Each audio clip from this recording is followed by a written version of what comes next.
This episode of Watch Out for Fireballs is brought to you by our patrons, patreon.com/Duckfeed.tv, and one specific patron, friend of the show, Doug, who sponsored this episode on Atari. If you would like to sponsor an episode, head on over to patreon.com/Duckfeed.tv, or if you just want to support your boys, get a bunch of bonus episodes of a bunch of stuff. Anyway, on to the Atari Safari.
My name is Gary Butterfield. My name is Cole Ross. And you're listening to Watch Out for Fireballs. It is Games Club podcast. And this week is a very special episode. It's one of our yearly-ish special topics episodes. We're calling this the Atari Safari, an episode which is executive produced by Doug Leaf. Yeah, Doug came up with that name. Yeah. Don't think that we're doing the clever work of rhyming. No. Regular Rumpelstiltskins over here. Yeah, it undoes me. Yeah. Mr. Picks dicks over here, just fucking rhyming it up like a pair of magical goblins. Yeah, not us, not me, not you. No. But yeah, we're talking about the Atari 2600 or VCS. I know it as the 2600. In the notes, it's VCS. Understand that they are interchangeable. Yeah, and that's because of it changed. Yes. It's both. Yeah, And 2600 is very popular. Like the remix consoles and the things like that all call it that. Yes. And this is kind of our catch-all Atari episode. Right. We're going to talk about our history with the Atari, a little bit about the company, and then quite a few games. Yeah. And this is it's a whole era that we don't spend very much time in. Mm-hmm. And that's why it was such a good topic for Doug to suggest. It's also an area or an era that I bet you we don't spend a lot more time in the future. Pretty much, yeah. I got about a paragraph on each of these games, and that isn't because I didn't play them. Right. I play them a lot. Mm-hmm. They're fun, but they're even less so than the arcade episodes we've done. And that's kind of why this kind of overview topics, special course episode makes sense for this. Yes. I also want to disclaim that, like, in the annals of retro video game podcast, we're covering some ground that has been covered. Yes. So, like, most of the big podcasts have done something like this. Yeah. We're gonna. But if it's new to you, that's awesome. I imagine that sometimes some people listening to this will feel some of the same exhaustion I felt doing research, which was doing research on multiple primary sources on the same subject and just getting the same information over and over. So like if you probably already know a lot of these anecdotes and stuff like that, or just kind of general truths about Atari. Yeah. We're gonna pepper in some real good dick jokes, folks. Yeah, don't it's just know there's some real good, like, Pocket might interrupt us. Yeah, there's stuff coming. We got some fireworks factories we're gonna sprinkle over it. Yeah, and they're interesting stories. Yeah, like it's extremely fascinating. It's a fascinating story, but like I just at some point during this I was just like, man, I know all this stuff. Yeah, just like I feel like I starting when I was reading video game magazines in the early to mid 90s, and they were doing like a decade throwback. here it is about the Atari. Do you know what the first Easter egg is? There's a bunch of stuff Doki like Doki. that. It's like fucking all 4 Doki Doki Panic characters. Every Doki Doki fact is on display here. Yeah. So, my goal in doing research and in, putting the notes together is to tell kind of 2 stories. One about what a fascinating a magical wizard who was researching Atari games. Yeah. His name was Kole. And a wizarding school took him away. No, there are 2 things outside of the game, per game kind of thing that really stuck out to me. One, what a messed up company Atari was from the beginning all the way until its end. And also like the limitations that were built into the system that made the games like they are. Oh yeah. I mean, that's the big takeaway is this, that second one is just like, oh yeah, this was a nightmare. This sucked. In some ways. And it's funny, the way the company changed is it changed from one kind of unworkable nightmare to another kind of unworkable nightmare. Yeah. It like just transitions to 2 different shitty like modes to operate a business. Yeah. So we'll get into it. Before we get into it, just as far as Atari goes, do you ever have a 2600? You play 2600? I never had one personally. There was one in my family. My grandma on my dad's side picked up one at a bunch of games at a garage sale to have some video games at her house for when the cousins came over. Oh, the cousins. Yeah. Just we would gather at grandma's house, or I would go and stay the night there. And yeah, she just kept the Atari 2600 in all of its wood paneled glory in her sewing room. And man, I had a blast. This was firmly in the Super Nintendo kind of era, but I was a weird young kid who liked older games, So it was a lot of fun putting these cartridges into the system and trying to figure them out and trying to figure out like what the new modes were without any of the manuals. Yeah, so it was like a little puzzle. Like figuring out what the games were was a puzzle in and of itself. It was a lot of fun. I have a lot of good memories of that. Yeah. Before my parents got divorced, so I was very young. My parents got divorced when I was 7. So this was when I was 5. We had an Atari 2600. This is 1985. Born 1980, and it was the first video game I played. My first exposure to a lot of these games, my first exposure to a lot of like kind of gaming concepts. I was extremely young, and the way that my brain works and interfaces with my childhood is that I don't have like a lot of super crystal clear memories about my childhood. Right. And like trying to wrestle in with that now as I just, as I approach like absolute decrepitude, as just like a aging pile of shit.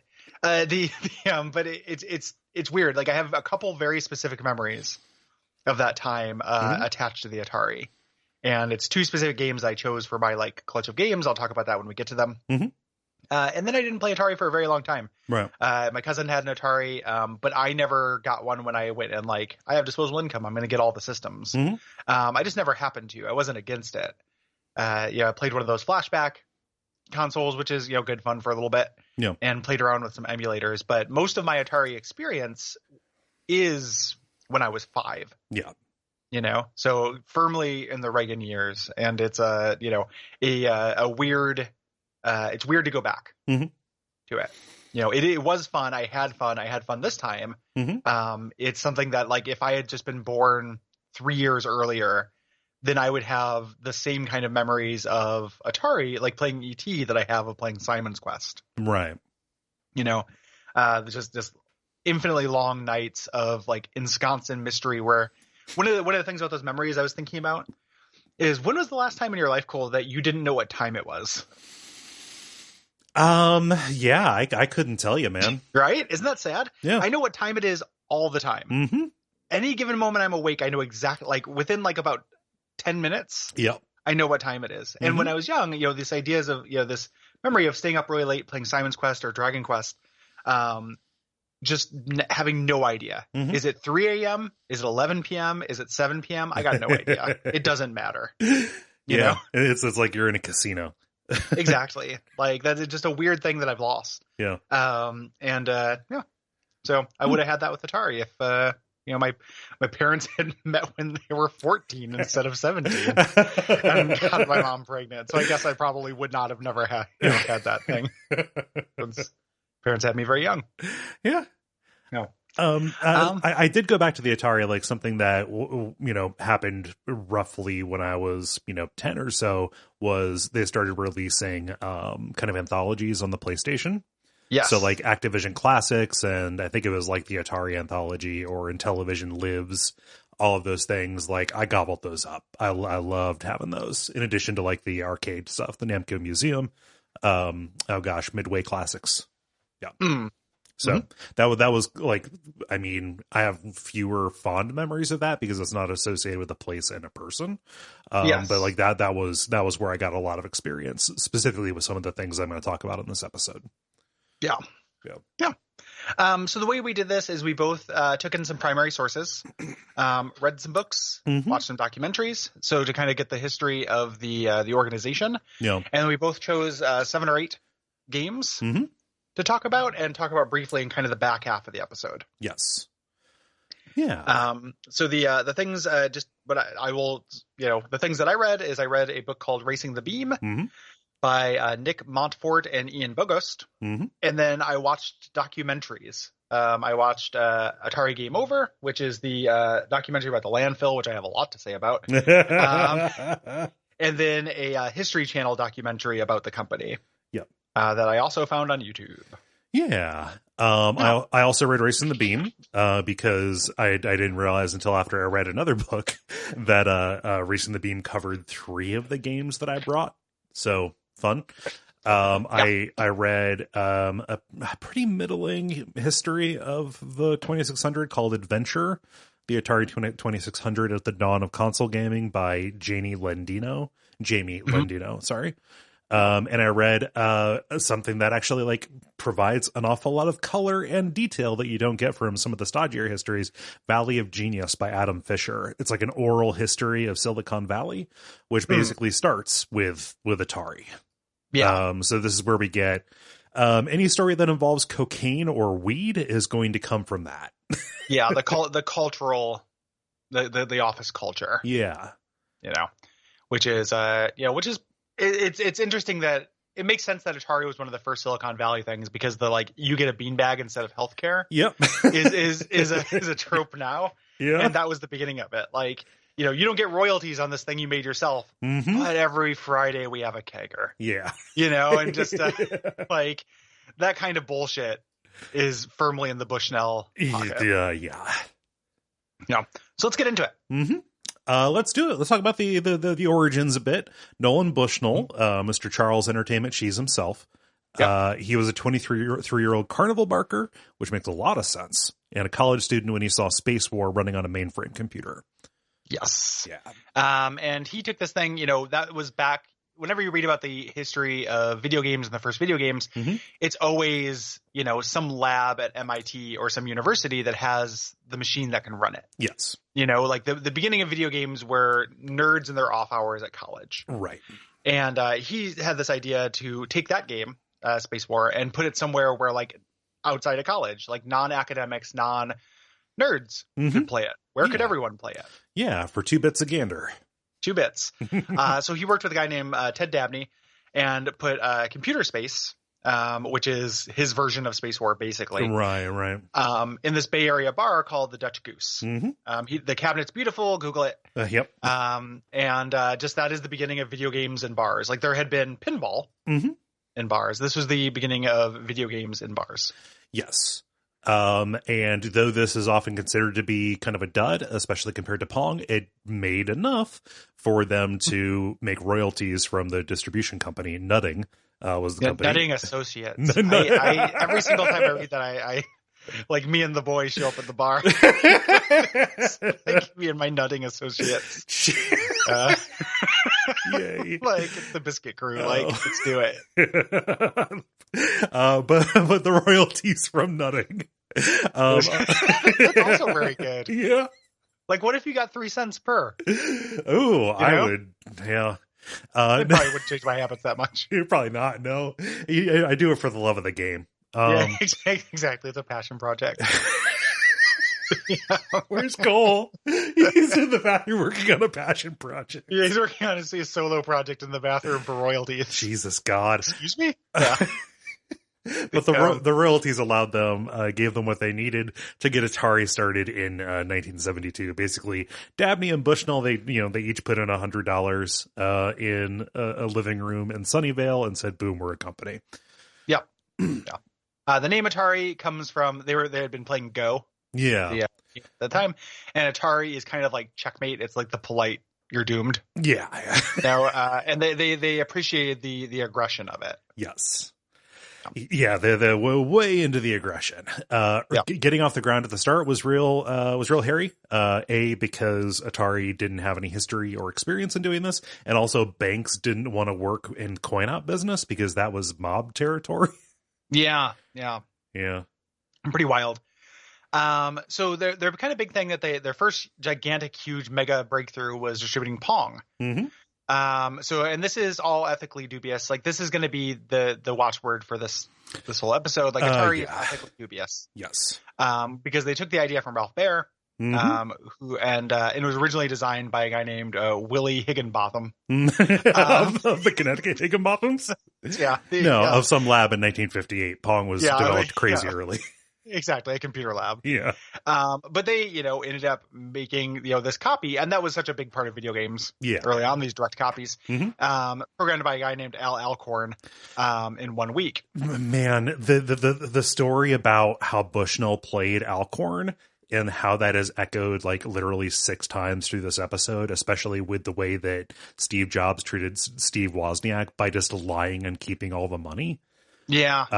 Fuck, man. But yeah, Bushnell, he had a contract with Bally. Bally wanted him to make a racing game. Bushnell, he saw Pong and like, oh, I'll just make that. But we need to have it done quick so we can make Bally happy and make Bally happy that we're giving them something they didn't ask for. So he brings in this new programmer, Al Alcorn, and says, "Hey, I've got a contract for General Electric, and you need to have this done in 1 week." They basically, like, it's the thing that Bushnell would do would be like, find just like innocent programmers, and then dangle, $700 in front of them and get them to do absolute labor crimes. And then these other, people like the Steve Wozniak, Steve Jobs things is like, oh, for $100,000, I'll do the worst thing in the world. Yeah. Like at the time, I'm not screwing people over for money is not new. Right. It wasn't like it didn't get invented in the 70s, but it's such a big part of the story. It's just like, I got mine, fuck you, horse shit. Yeah. Like even just like the thing that stands out to me a lot, and it's from the later years after Bushnell, but like the founding of Activision, where the company showed up, it's like, hey, maybe we can get a raise. Like you may, we did we've been doing the math. Yeah. You made $10 million on the 6 months I spent working 16-hour days. Yeah. Maybe I should get more than $20,000 in a beanbag chair. And they're like, hit the quote is, "You're no more important than the person who puts the game in the box of the assembly line." Right. What an asshole. Like it just everybody's just fucking greedy and horny and drugged out and like shitty. Yeah. Like this is just like full of shits. Like this is a story of gross people doing gross things for money generally. Yeah. And people focus on the result because the result is impressive and it created so many things and led to so many things. But how about this? I think a lot of the same stuff would have happened, maybe a little bit more slowly, and maybe a few people would have gotten less money, even if they didn't do that stuff. Oh yeah, and it did in other places, yeah. Other countries, other spheres and stuff. Like Richard Garriott didn't have to like fuck anybody over to create Ultima. Like he just like, I'm gonna make a thing, and then just like started a kitchen thing and made his thing. There's versions of this that didn't suck, right? But there's lots of tragedy in this. Yeah. So the big thing that Alcorn did, the Pong, was making this at home is being able to use a consumer grade television for the display. Like you don't need this incredibly expensive computer that's doing all of this stuff. We can actually create this interface that uses a TV as the monitor, and this interface can offload some of the built-in programming kind of thing elements. Yeah. And that was the big innovation where you can hook a machine up to a TV. Right. Like, we don't need to use an expensive microcomputer and like program software for it. Like, we can literally just implement this game in hardware. Yeah. So that way, really all we're paying for is the silicon, as opposed to anything expensive from somebody else. And we're not getting one of these military grade reference monitors or oscilloscopes. We're just going down to Sears. Yes, exactly. Yeah. Good old Sears. Doki Doki Fact, the bar where they put this, it may have either been the Dutch Goose or Andy Caps. They called and said, "Hey, your Pong machine's broken." They went in and, turned out it's not broken. The coin box is full, and an empire was born. Yep, they like literally were sending employees down with like a sack to go collect quarters. So. Yeah. So the company grew incredibly fast. Yes. They ended up like having to expand their space, cutting a hole in the wall of their office to take over this neighboring unit. Yeah. And their landlord comes by, first off, fuck landlords. The landlord comes by and says, "Hey, you can't do that." And well, we did it, so fuck you. Yeah, you just charge us. Right. The beginnings of somebody thinking they're a rock star. Yeah. Yeah. God, money is such a weird, intoxicating thing that makes bad people. In general sense, you wave a lot of money in front of somebody, they turn into a weird werewolf. Turn such a shit. Turn into a business monster. Yeah. Business monster. Yeah. So they moved in this roller rink. People wore skates to assemble the machines more quickly. Yeah. Which sounds like fucking fake in Wonka Town, but it's real. It's real. Yeah. Yeah. And apparently working there was like a hippie booze and pot nightmare. It's a Flanders hell house. Okay. Everyone's enjoying California cheeseburgers left and right. Yeah. But yeah, it's like everybody was fucking. The place smelled like pot smoke. People were leaving during the middle of the day to get drunk. They were like exploiting. They would basically go down to the jails and unemployment lines and hire people that they could exploit to come in. Yeah. It's real miserable. It's a real, like, it sounds real fun when you're like 20, right? And that's how they would get people. Like, there's a quote where they talked about how the best recruiting project they had when they needed to recruit people was inviting somebody to a party. Right. Like, there would be these nerds, these talented engineers. They invite them to this kegger, and like, there's girls here and they're talking to you, and it's real fun. And maybe you don't socialize a lot because you make video games. And that's really similar to what cults do. It's got a real, kind of cult energy to it. Yeah. In terms of, and like all cults, they were, these people made, $20,000 a year on their $1 million projects. Like, right. These guys were making a dime while their bosses made $1. And again, instead of getting that 90 cents, they got pot haze and roller skates. Yes. Yeah. But like, man, people dropped out of high school to come work there. Bushnell, just if you liked a girl on the assembly line, boom, her name would become the code name for a new project that they were working on. Yeah.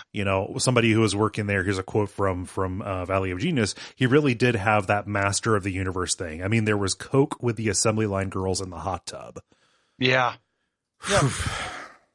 So, and there was a hot tub. So many hot tubs and saunas. Yeah. And not like a good sex hot tub like at Sierra. This was a drug hot tub. Yeah.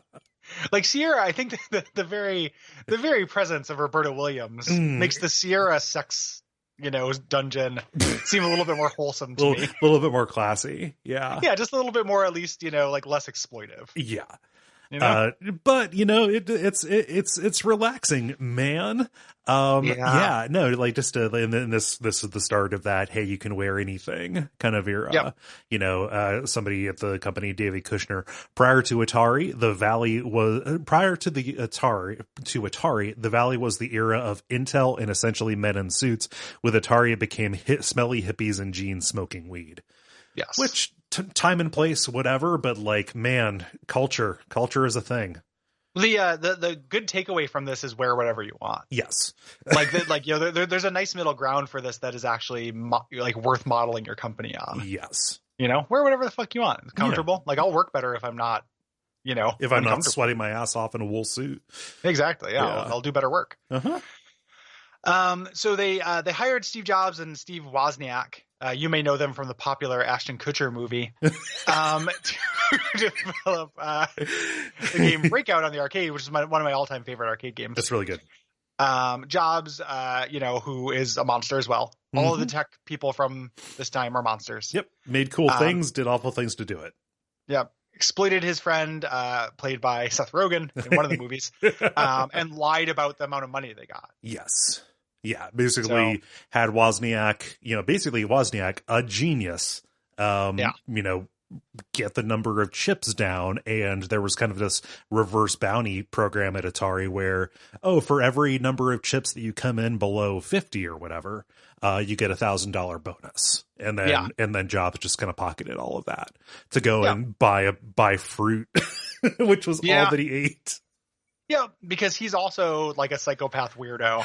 Like everybody who made the foundations of what you care about if you're in games or tech or whatever, are all psychopath weirdos who are bad people. Like it's almost as if the foundations of our culture are laid by monsters on every possible axis. Yeah, literally the one exception to this is Wozniak. Like if you read about Wozniak, like when he got money, the thing that he did was set up like a phone line where people could call and hear a joke. Like he set up the first joke line. He's not an exception to it because he's largely like Wozniak is not synonymous with Apple. No. Steve Jobs is, Yes. Like there are people before those movies, like there are 1000% people who just don't know who he is. Yeah. He's a victim. He's not an exception to this thing. Yeah. So it's like, yes, he was responsible, but he doesn't, the people who as being responsible. It's like when you go, the buildings in the downtown in your city are named after monsters. Oh yeah, 100%. Every building at your college was endowed by somebody with blood on their hands. But I just wanted to make sure that our blanket statement didn't cover Wozniak, that he has huge uncle energy. Yeah, seems like a fine person. Yes. Yeah, but like programming and working for Atari, led to Wozniak kind of changing his thinking about home computer design and, specifically working on his version of BASIC and making the Apple II what it was. So there's that. Yep. 1975, they finally released the home version of Pong. It's all hardware. There's no ROM aspect to it, which is really, really big. And then Pong clones were huge. Atari got extremely mad at people who made these games. They had copied Pong, but also money. Ding, ding, ding, ding, ding. And they would literally they would buy a copy of the Pong console and then reverse engineer it by taking a copy, like a Xerox copy of the circuit board. So then they could figure out how it was put together. Right. Certain companies, like I forget what it was a real generic electronic company. They just like mass produced Pong on a chip and Tank on a chip. Yes. Yeah. And there are like Radio Shack Pongs and Sears Pongs and Telestar Pongs, and like every possible company had a Pong unit. Yeah. Every once in a while I still see these in like thrift stores and antique stores. It's really neat. Like I'll be like, oh, like a weird Pong clone I've never heard of. Love that. Yeah, it's fun. I should get one. Like yeah, but like, so to counteract this, they had Atari had their chip suppliers, their part suppliers, like make fake parts that they could put on the circuit board, like mislabel them.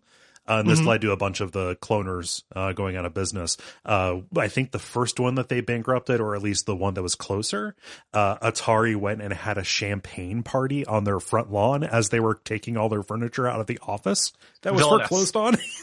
Like those people had families, you fucking idiot. Yeah, absolutely villainous. Jesus. So they started, getting bigger and bigger, which caused it to, this poke evolves into multiple different kinds of like kind of bad companies. Yeah. And again, we're talking about bad. We're being the pinkos that we are. Like it's, they were still making good stuff. It's business, like, baby. Yeah. It's the fact that it's all it is business doesn't go anywhere for us. Right. That is the disdain that I experienced in researching this, comes from. Right. But the actual product, like this episode is not going to be like a shit fest because the actual games are cool. Yes. There are cool stories about this. There are individual people who are really talented programmers who invented genres that like we make our living on that are worth recognizing. It's just that business is greasy. Yes. Yeah, as a rule. And like a lot of the Atari story, because it is something that had this meteoric rise and this catastrophic crash, is about business. Yeah.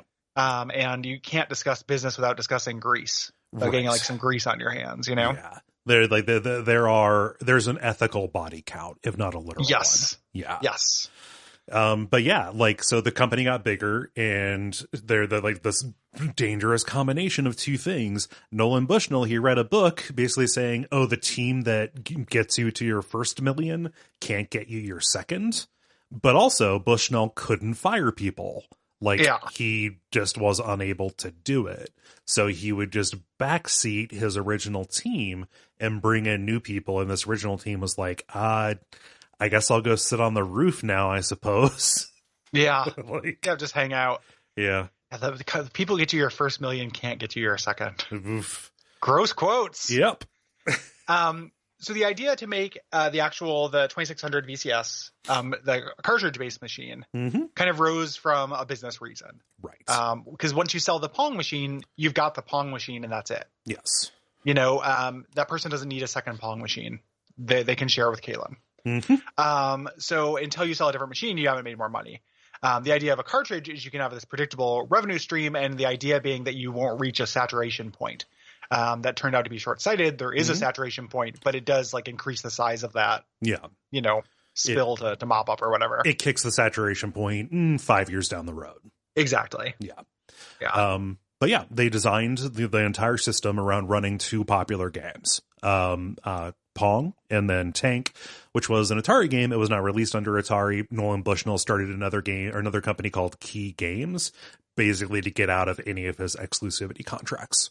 Yeah, he joined forces with a guy whose last name was Keegan, who had Key Games and kind of acquired it. So it was already a concern, but he's like, okay, we're going to acquire you and use this as the shell. Yes. Kind of company. He did the old Ultra Games trick with them. Yeah. But like, so Pong, Tank, anything else that we can put on this thing is gravy. Turns out there was a lot of gravy. Yeah. And that Pong and Tank thing is really interesting. Like, I did not actually enjoy reading Racing the Beam very much. We're going to talk about that more. But the fascinating thing about like there being sprites that were built in to the VCS. So it's not on the cartridge. You can always have a tank. You can always have a missile. You can always have the ball from Pong. Yeah. Like those are just kind of hardwired in is fascinating. Yes. And the way that game developers would take those things and change them and stretch them and utilize them is, you know, the bright side of the story is one of innovation. Yeah. You know, is problem solving. And that stuff is always fun to read about. Absolutely. Like, you know, and that part's really cool. So again, not going to be too negative, even though we are going to say some horrible things because Kassar is showing up. Yeah. Don't turn around. Yeah. Kassar, he's waiting right in the wings, man. Duray Kassar's in town. Uh-oh. So yeah. So they sent kind of one of their little think tanks out into the mountains. Ron Milner, Steve Mayer, and Joe DeCure, and they came up with something codenamed Stella after DeCure's bicycle. So, to run some costs, like, an Atari machine, to buy it and put it into a place was $4,000, about $17,105 today as of early 2020. And the home machine sold for just under $200, $199, which was a lot of money back then. It was $851, compared to today, and the cartridges cost $30 or $128 today. Yes. So still really expensive. People today would be pretty upset if you charged $128 for a game, but compared to the $4,000, the home console was a steal. Was a brand, is basically a brand new thing. And yes, there was the Odyssey. Like we know. We know about the Odyssey. We're not doing an Odyssey episode. No, sorry. That thing is really boring. Like it's hard to play. I tried putting the overlays on my computer monitor. They wouldn't stick. So yeah, exactly. So it wasn't brand new, but this level was brand new. Right. Enough to where like in $120 for a game. And even if that game was, Breakout. No. Was reasonable because the novelty was just absolutely apeshit. Yes. Yeah. And it's weird because this is the second show on the network where we cover something that was bought out by Warner. Because REM, they sold that, they made that deal with Warner, right? Atari, they didn't have the capital to make the VCS themselves, so they courted a buyout, with Warner Brothers. Bushnell, he made his first impression was he showed up at the meeting with the buyers in a T-shirt that said "I love to fuck."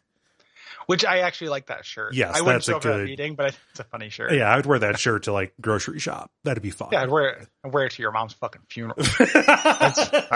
I know I said that. I just thought it was the meanest thing I could think of in the moment. It'd been 2 seconds since we did a joke from just reading, the history from a book. So I had to put, but I'm sure your mom's lovely. I didn't even take that as being directed at me.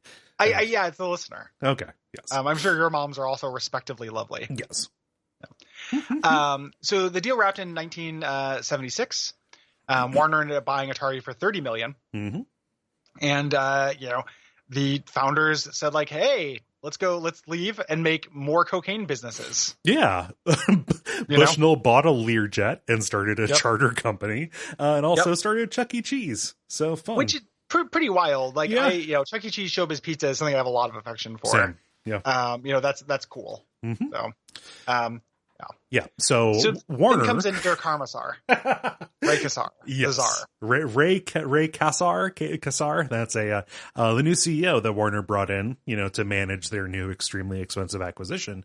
Kassar was an executive from Ralph Lauren who had never played a video game before. There's a quote here, like when he was asked, like, okay, so are you prepared to be a boss for like these weird creative people? He said, "Oh, I've got a lot of experience dealing with creative people. I've worked with towel designers my entire career." Yeah, that's a powerful statement. There's a lot of energy to that statement. My entire career. What a career. A career of like towel designers. Yeah, just leaps and bounds in towel technology happening in the early 70s. Yeah, towel, this ain't your father's towel. So he kind of cracked down on this culture at Atari, made it a little bit less hippie, but did not actually curb the excesses. Yes. This is the part in Boogie Nights where it like switches from a fun hippie thing to an 80s nightmare hippie thing. Yep. We'll talk about those excesses a little bit more later, but he did change the culture there, in addition to some business decisions that were villainous that we'll talk about as well. Right. So the VCS, it was put out into a market of home consoles that would be really crowded initially and eventually. So it went out alongside the Fairchild Channel F, which was the first cartridge-based console. Then they had the Commodore PET 2001, the Tandy Radio Shack TRS-80, and the Apple II. Some of those are microcomputers, but it was still, roughly the same space. Taking up the same space. If you haven't, Google a Commodore PET. It's amazing. That's an awesome looking system. Yeah. That's the thing. Like if you ever go to one of these retro game shows that we talk about, where we go, don't just do it for us. We're a small part of it, but like all of them are going to have a section where you can go and look at and sometimes play with these old microcomputers. They're fucking beautiful. Mm-hmm. Wonderful, wonderful totemic objects. Aesthetics used to be better. Yes. Like imagine preferring the Xbox One to the Commodore PET. Right. Like I don't want to meet that person. Nope. So the VCS was released as the Sears Telegames. So Sears just had a VCS they made called something different that worked the same way. Right. That they sold in their sporting goods section. Mm-hmm. And had some exclusive games to it, but it was basically the same thing. Yeah. Extremely weird. Mm-hmm. Also, because this is a new business, there are lots of weird lawsuits. I made note of 2 of them here. They put it out and they called it a computer. It's right in the name, but someone sued because he couldn't program it. So that led to the creation of a frankly unusable keyboard attachment. And the release of Atari Basic, which had no way to save the programs that you put in. Again, just to fulfill the settlement. They also, because a chess piece was included in some of the art, we should talk about the art, but because a chess piece was included in some of the promo art, somebody said, "Oh, I want to play a chess game. Oh, there's no chess game. I'm going to sue you." And then so they made one. When you say that keyboard's unusable, it's worth extrapolating on that a little bit because someone's like, oh, what's an unusual keyboard? It wasn't like a QWERTY keyboard. No. It had 12 keys. And the experience is described as like similar to typing on a phone, you know, or like texting on like a touch tone phone, you know, where it's like, oh, press 5 3 times to get to the O, you know, that kind of thing. Yeah, to like make certain characters show up, you had to basically chord it like a keyboard, like a musical keyboard. If you look at it, it looks kind of similar to the puzzle boxes from Resident Evil 2, the remake. Sure. Yeah. Those little blippies. Yeah. So, but just about the art generally and the aesthetic presentation of it. Man, I love the box art for pretty much any of the Atari games. Everything Atari looks incredible. Yes. Every single thing, all the ads, all the arcade machines, all of the box art, you know, the manual art, all of this is aesthetically in the pocket. Yes. The systems itself, like everything about Atari looks cool. You know, it's a weird thing that didn't show up as part of any like the histories and stuff that I took in, because the visual identity of this stuff is so fucking important. Yep. Like there are books about that. You can buy like the art of Atari, and it's part of it just an art book, but it also talks a little bit about the history of the actual artist. And those people also show up at these retro game expos that we work at. Yeah. And it's really neat to see, like, oh, it's the guy who, you know, drew the Pitfall cover art. Like, that's cool to see. But it's such a huge part of not just like an aesthetic preference, but undoubtedly a big part of the success. Yeah.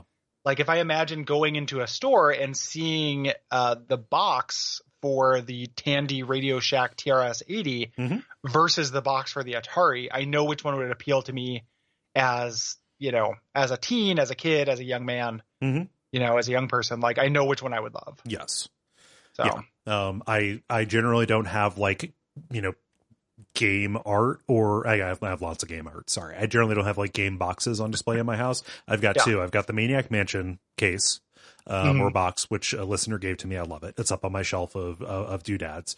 And I also have the box in the game for Atari's Haunted House. Love it. Haunted House is my favorite Atari game. I'm not going to talk about it here in this episode because I already did an article about it. But yeah, I just love the aesthetics of this. Good art. Yeah. So good art. Let's talk about those limitations, and kind of the architecture of this. Like there's a lot of detail that you're going to get from Racing the Beam. I think I liked it a little bit more than you, Gary, but like, we're not going to pretend to understand or relay all of it. It's very repetitive. Yes. As a thing, like every chapter, there's a really interesting nugget of like what they had to do to get things to work. There's just a little bit too much repeating things that you've already repeated, and it's academic writing. Yes. Explicitly, like it is from an academic press, and academic writing, you know, is like regular writing, except that they make no concessions towards it being something that somebody might want to read. Right. Like you know, it's just like, what if we took this thing and we just obfuscated the language? There's a word that they use in that thing that I tried to look up. And I can't remember the name of it, and I couldn't find it. Like I put it into Google and nothing popped up, and I'm like, send us something. And I was like, you're using this constantly and it's not showing up in Google. Maybe you are the problem, Ian Burgos. Like maybe that's the issue. Yeah. You know, this like what affectation of like, you know, I don't know, like academic writing affectations are annoying to me anyway. Yeah. Yeah. In general, like, oh, I'm an M- purist. Go fuck yourself. Like, I don't know. Like, it's fine. Just do it, but don't just shut up about it. But like, yeah, I just ended up finding it like pretty boring with really good nuggets in each chapter. Yeah. And the general takeaway of like, hey, this was a fucking nightmare to, you know, this is the message of don't confuse simple products from today. Like these games are very simple by today's standards, with ease of use, because this was one of the hardest things to program for. The amount of labor that went into this was absolutely immense. Yeah. The feats that people were doing to stretch this thing out of its comfort zone are incredible. That is a message I can totally get behind. Yeah. I have no, basically after reading all this stuff, I have no hesitation in calling David Crane a genius. Yeah, absolutely. Like several of these people. Yeah. You know, big genius energy. You know, guy who made E.T., made Yar's Revenge, genius. Like, you know, this is not using that word super lightly. And that is the biggest takeaway I got from the book. Yes. and that was, that's worthwhile. Good takeaway. Yeah. So. Absolutely. So like we said, this, the machine was designed for an extremely limited set of games, and programmers had to work miracles to make that happen. We should talk about some of those constraints, specifically what makes arcade ports, like perfect arcade ports, impossible. Yes. And all of them come down to one particular chip. It is a custom chip that they made. It's called the Television Interface Adapter, or the TIA. Yes. Yeah. And so everything was constrained through that. That's how you got the machine to use the TV thing that had the onboard Pong sprites and missile and such from Tank, as we mentioned. Yes. There was no RAM for this, and there was no video buffer.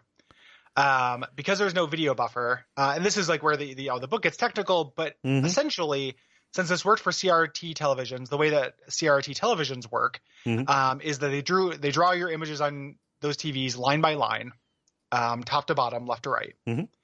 And the game is programming each thing it's going to do on the little gun that shoots light, programming the state of that light.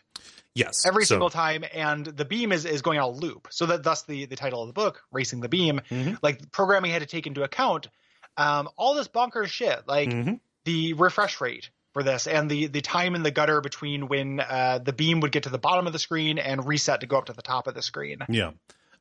Things like that. Taking advantage of the overscan space, like the space that was part of the CRT but was covered up by the frame of the television, to buy themselves, a few more milliseconds to get another command out.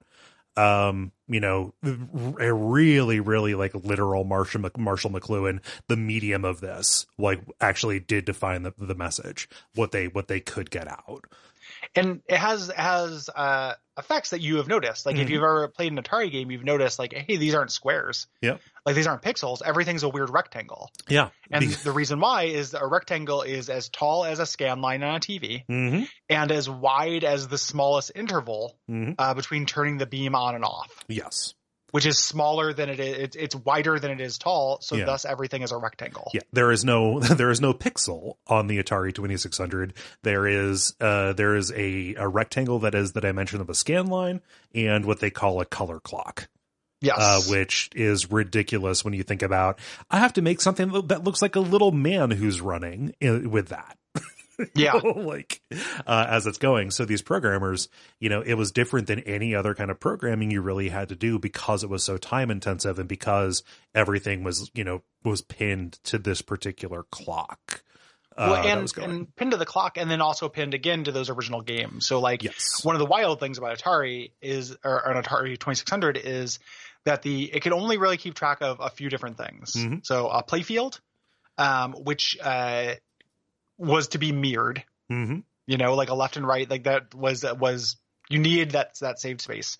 2 player, a sprite for each player, 2 missiles that they could shoot because of Tank, and then a ball because of Pong. That was it. So like every time you see an Atari game where more than one sprite or more than 2 sprites are moving on the screen, that's a genius trick. That is somebody just being like, how do I do this? Sitting down, doing a lot of Coke, sitting in a hot tub, smoking a lot of reefer, and then eventually figuring out like, here's this real wild trick we can do with the interface between the time it takes this code to execute and the time it takes for the beam to come through to work. Yeah. So for example, like the Pac-Man, which has 4 ghosts, they flicker. Yeah. Like at any given time, Pac-Man's on the screen all the time, but only one of the ghosts. And then in between frames, it cycles between those 4 ghosts. Yeah. So each of those ghosts is only visible 1/4 of the time. 1/4 of the time, and it gives the effect of these flickery 4 ghosts that kind of look like shit. Like, we'll probably briefly talk about Pac-Man because we have to talk about the crash. Yes. But if you realize like, oh, the game was only ever supposed to have 2 things on the screen and now there are 5. Yeah. Pretty fucking wild. Yeah. Like it's the constraints are just absolutely apeshit on this thing. Yeah. The constraints that were only there and really only possible because the television technology was so dependable. Yes. Everything was pinned to basically the same output. When we talk about the frame buffer, for people who don't know what that means, in comparison to this done line by line, like the frame buffer is like enough memory to hold one whole frame of what it's going to put on the screen at a time. So like it will, the computer fills up the frame buffer, it empties the frame buffer into the display, so you see it, and while you're looking at that, it fills up the frame buffer again. Like it does everything at once and then puts it out, as opposed to literally changing things on the fly. Yes. Yeah. Just really out there. Yes. Yeah. So collision detection is easy. Yep. Because you can check and see if two sprites are overlapping. It's different than bounding boxes, which is how video games do it now. Something I wrestle a lot when I was playing with Game Maker. However, and things wrap horizontally very easily because of the way that the beam moves. So going off the right edge of the screen and then appearing on the left side was very easy. Doing that vertically is a crazy hack. Multi-screen games where if you go off the left of the screen, you go somewhere rather than just go to the right of the screen. That had to be invented. Was wizardry. Yeah, that was made. And one of the cool things about going back and thinking about Atari is that every single thing that you take for granted in video games, like somebody had to do it. So like it wasn't necessarily Atari for all these things, but like things like, a character should have 3 lives. Yeah. Somebody made that choice. Like it was made, it didn't just come with the universe. Like the idea that like when you leave the edge of a screen, you go somewhere else did not come with the universe. Right. Like someone made that decision to imagine a bigger playfield outside of the screen. And that is a huge leap of imagination if you don't have, the assumptions that we're built with from a lifetime of consuming media. It's to be respected. Yes, quite so. Yeah. So, we talked about everything else being a hack. And it's pretty important to say that, this is because of CRT technology. Like LCDs are not kind to Atari, not just because of the way that they work, but like the games looked better back then. Like if you play an Atari game on a CRT, especially an old crappy one, what to you today appears to be, a really blocky Sunset actually has a certain amount of bleed and sloppiness that makes it look less artificial. Well, not only just because of the blockiness, but also things like that trick with the ghost. Yes. Right? Like the phosphors on a CRT TV fade quicker or fade slower rather than an LCD TV. So like the ghost would appear only 1/4 of the time and it would take a lot longer to fade than it would on a modern TV. So it wouldn't look as flickery. Right. Like you could see something was going on, but maybe you'd be like, oh, it's a ghost. That's what they do. Yeah. So it just, in every aspect, things looked better. Right. Yeah. So. Another limitation was cartridge ROM. Memory was incredibly expensive, and the TIA could only address 4K, basically 4 kilobytes in cartridges out of the box. Bigger games later would use a hack called bank switching, which basically like, we're going to put multiple 4K chips inside the cartridges, and the computer will like reference from a bunch of them. Picture like, multiple discs, multiple CDs, except they're all loaded at once. They're all on the same cartridge. Yeah. So since most of the kind of memory cycles of a cartridge are based on getting images to the screen because they had to do this beam racing nonsense and take all this stuff into account, one-player games were also an innovation. Having some kind of AI. Yeah.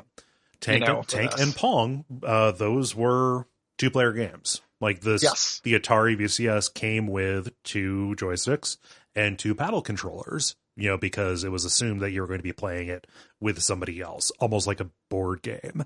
That was the model that was, that the Odyssey did, right? Yeah. Well, because the idea of playing a game at home by yourself wasn't a thing. Right. Like all games were basically that. Like from D&D to checkers, like games were something you did with somebody else. Yes. The arcade and pinball were kind of early games you played by yourself, but playing a game by yourself at home. Yeah. I'm sure there were like exceptions, and there were like handheld games were really big. Times a little like LCD football. Yeah. Things like that you played by yourself. But doing that, on your TV was a brand new idea. Yes. Your TV, which was part of the social hub of your house. Yeah. Exactly. Yeah. Like it's real cool to read about what they did to build Robot Pong in Video Olympics. I forget, was that in Racing the Beam where they describe like, okay, getting it to play perfectly is easy, getting it to make mistakes is hard. Yeah, that was in Racing the Beam. Yeah. That being a major innovation of video games, like where entertainment comes from is the idea that you could win. Mm-hmm. And making something make mistakes. There's a tic-tac-toe program that was the first one that did it. Yeah. Where like it could play perfect tic-tac-toe, but you could actually tune it to make a mistake every certain number of moves. Mm-hmm. So creating the illusion of humanity. Yes. Yeah. Yep, and that's the birth of AI basically. Yeah. Is planned mistakes. Yeah. So we should talk about the controllers just a little bit. We mentioned the joystick and the paddle. The huge thing is that they're replaceable. Like they are not part of the main console themselves. They're not wired into it. You can unplug and replug, which means you could, feasibly get new ones or replace broken ones, things like that. Yeah. I have a hard time with these now. I do not like the Atari controller. Man, like it is a two-handed. It's not really a joystick. You have to hold on to the base harder than you move the stick on the top. Yeah. It's a real ergonomic nightmare. Yeah. And I also feel similar. Like the paddles work a little bit better. For me, but also I still don't love them. Mm-hmm. Again, just doki facts a poppin'. Sega Genesis controller will work on an Atari port. So throw in a Sega Genesis controller on your Atari. Yes. And play with the Genesis controller. Yeah. Another huge thing, the switches on the console. Like those were part of this Riot chip or whatever, but like you had difficulty and you had these different modes that you could select, and games in their manuals, they would have these huge matrices that explained what different combinations of these did. Yes. And you could modify a game, pretty drastically. So it wasn't just, one thing. There were, either minor variations, there were different difficulties, different rules, like different behaviors for projectiles that were kind of coded in. So something that would be done through a menu today. Yes. We're actually done through the hardware on the system. And what's interesting is that these switches were not mapped to those things natively. Like the programmers decided what these switches did. Yeah. So later, very ambitious games would use these switches as like part of like flight simulator controls. Things like that. That overlay for the space shuttle simulator is so good. That's really cool. Yeah. Again, just like ridiculous amounts of like, why wouldn't we do that? Yeah. Just questioning your assumptions. Yeah. That comes with that. Or even just like messing with things like, the Raiders of the Lost Ark game, the player 1 joystick was for moving your dude around. And the player 2 joystick was for like messing with your inventory. Yeah. Really interesting. Even though it does make them extremely obtuse today. Yes. Yeah. Like game modes as a thing that is not intuitive to a game player today, is one of the biggest hurdles for an Atari. Like the games themselves are actually pretty simple. Yeah. The idea of referencing this rule set and doing a series of switches to apply it is very alien to me. And a lot of the variations like are pretty different. A lot of them are also really samey. Right. And the lack of feedback on what mode you're on, like a lot of times it would just like change colors of the backdrop. Yeah. So like it is a system where you need that reference material to make full use. Need the manual, and the manuals are good, at least on the big publisher Atari games. Yep. Yeah. Fun stuff. There's not really Atari music. Nope. I've been struggling to decide what I'm going to use this episode. Like probably just, the Pitfall jingle or the Pac-Man jingle or something. Yeah. Because it had this very limited kind of square waves and a noise track. Basically almost everyone just used it for sound effects. And then it's, at some point, and a lot of the tones it could make did not correspond to the Western scale. No, like there were like five identifiable notes that it could make, and Gary Kitchen, he just mapped those out and said, all right, we've got an A, C sharp, whatever. And he went to a jingle writer and said, hey, can you make me something with this? Yeah. And they made kind of cool stuff. Yeah. Again, just very impressive and feels like it's breaking the rules, even though it ends up being incredibly primitive. Yeah. So, let's talk about games. Let's do it. Yeah. So I played. We're gonna do some of these. We're gonna do multiple ones in a row because we have these chronologically. Yep. So the first game I want to talk about, these, and some of these are also ports. Like several of these are ports, either of Atari games or other things. Like I tried to choose things based on affection that I had. Yeah. Like a mix of affection and reputation. Mm-hmm. You know. So the first one I want to talk about was Breakout, which came out in the arcade in 1976. This was made by Wozniak, as we mentioned before, and then was ported to the 2600 in 1978 by Brad Stewart. Right. And Breakout is kind of a single player racquetball game if you've never played it. This is the game where you have the pad at the bottom of the screen. You're knocking a ball up against rows of colored bricks, which disappear after being hit a certain number of times. And your job is to clear the bricks until they're gone, and go to the next stage. This is my favorite dial game. Yeah. Like if a game, this is where that feels good to me. Using the dial. And I think this game is just like a really fun arcade, in the baked into our DNA arcade games. Yeah. I think this is really fun. The important thing about a Breakout style game, I mean, I prefer Arkanoid or whatever, but it's interesting and notable that the important thing about a Breakout style game where you get through and the ball just bounces around at the top of the screen. Yes. Before it comes back, that is still there. Like that is just this elemental unit of triumph when that happens. Immensely satisfying, very dramatic.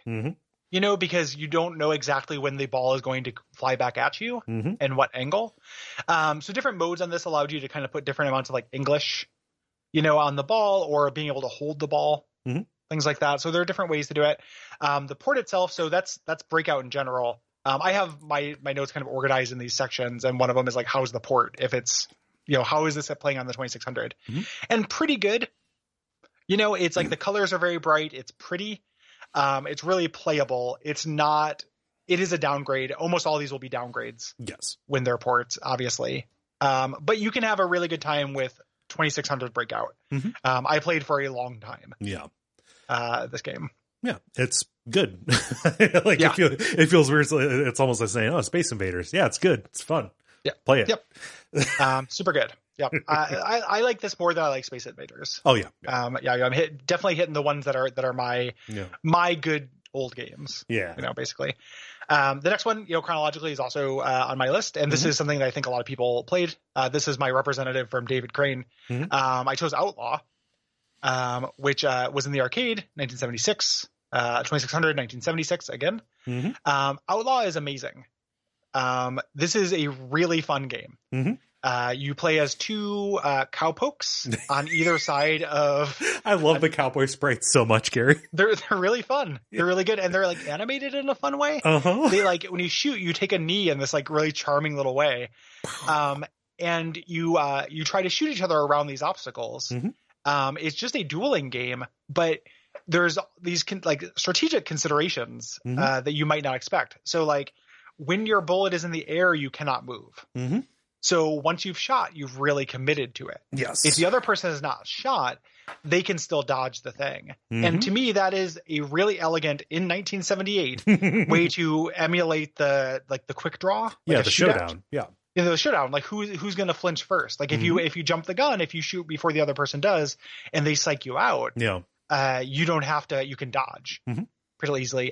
There's a lot of just elegance to this. Your sprites are very tall, and if you get tagged anywhere, it's a point. So you need quite a bit of like run to dodge a bullet. And then there are the variations, which are just incredible. Like there's you can, in the basic version, you can shoot forward. You can also bank shots off the roof or floor, which is incredibly cool. As like a surprise thing. And then you can do things where you can tunnel through the object in the middle. There's a variant there. There's a variant where instead of one object in the middle, it's an endless scrolling series of wagons. It's a nightmare. It looks really, really hard, like to do that timing though, and do this kind of like ballistics X versus Sever, like looking through the panels of a train going by, trying to shoot each other. And then there's a mode also where you get 6 shots, and if you run out of bullets, you have to dodge until your opponent runs out of bullets before you can both reload. So many just great variants. I love this game. Yeah, this game is awesome. I want to stream it at Duckstream next year. That's a good idea. Yeah. Like this game is incredibly fun. Like Outlaw is super, super cool. I only ended up playing the target mode because I was playing one player. Because I was wasn't playing an Atari 2600. I was playing at my computer. But I could just like, I watched a lot of 2-player, and I played this 2-player as a kid. Like all these games are games I have experience with, and it is remarkably super fun. Yeah. So Outlaw owns Bones, and David Crane is awesome. Yes. Love it. Going to go on to mine, moving to 1979 with Adventure. I figured I'd jump on this grenade because it had to be talked about. So this was programmed by Warren Robinette.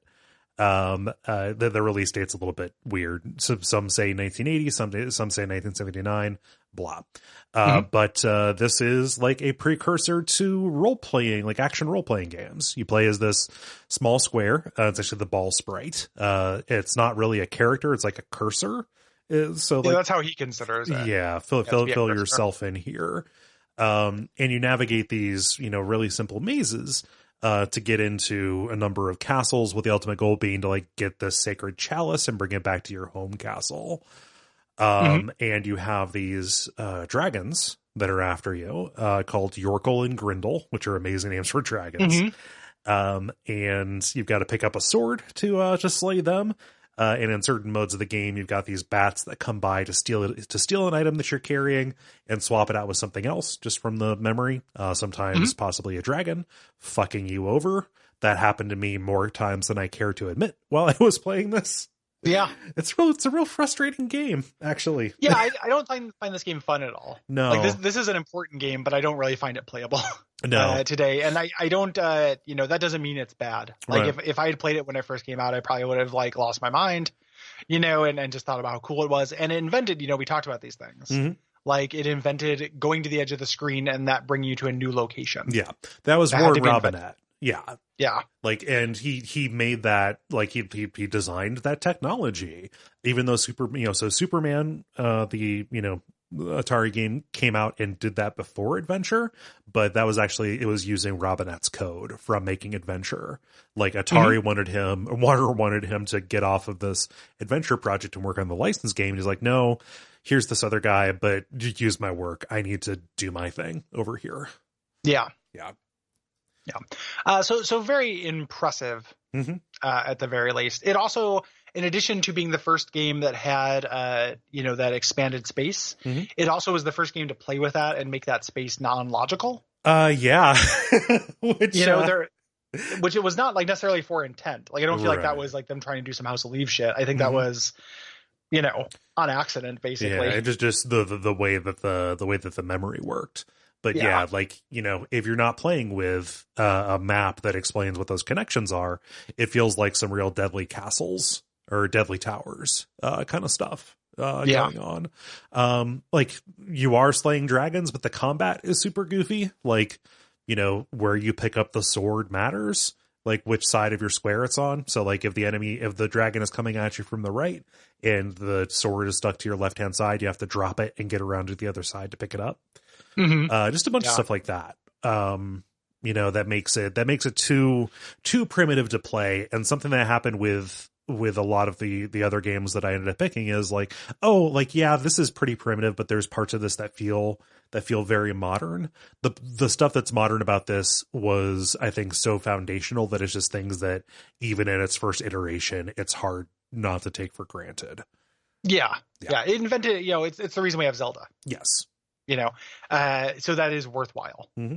But it's not, I don't think this is a fun game. Right.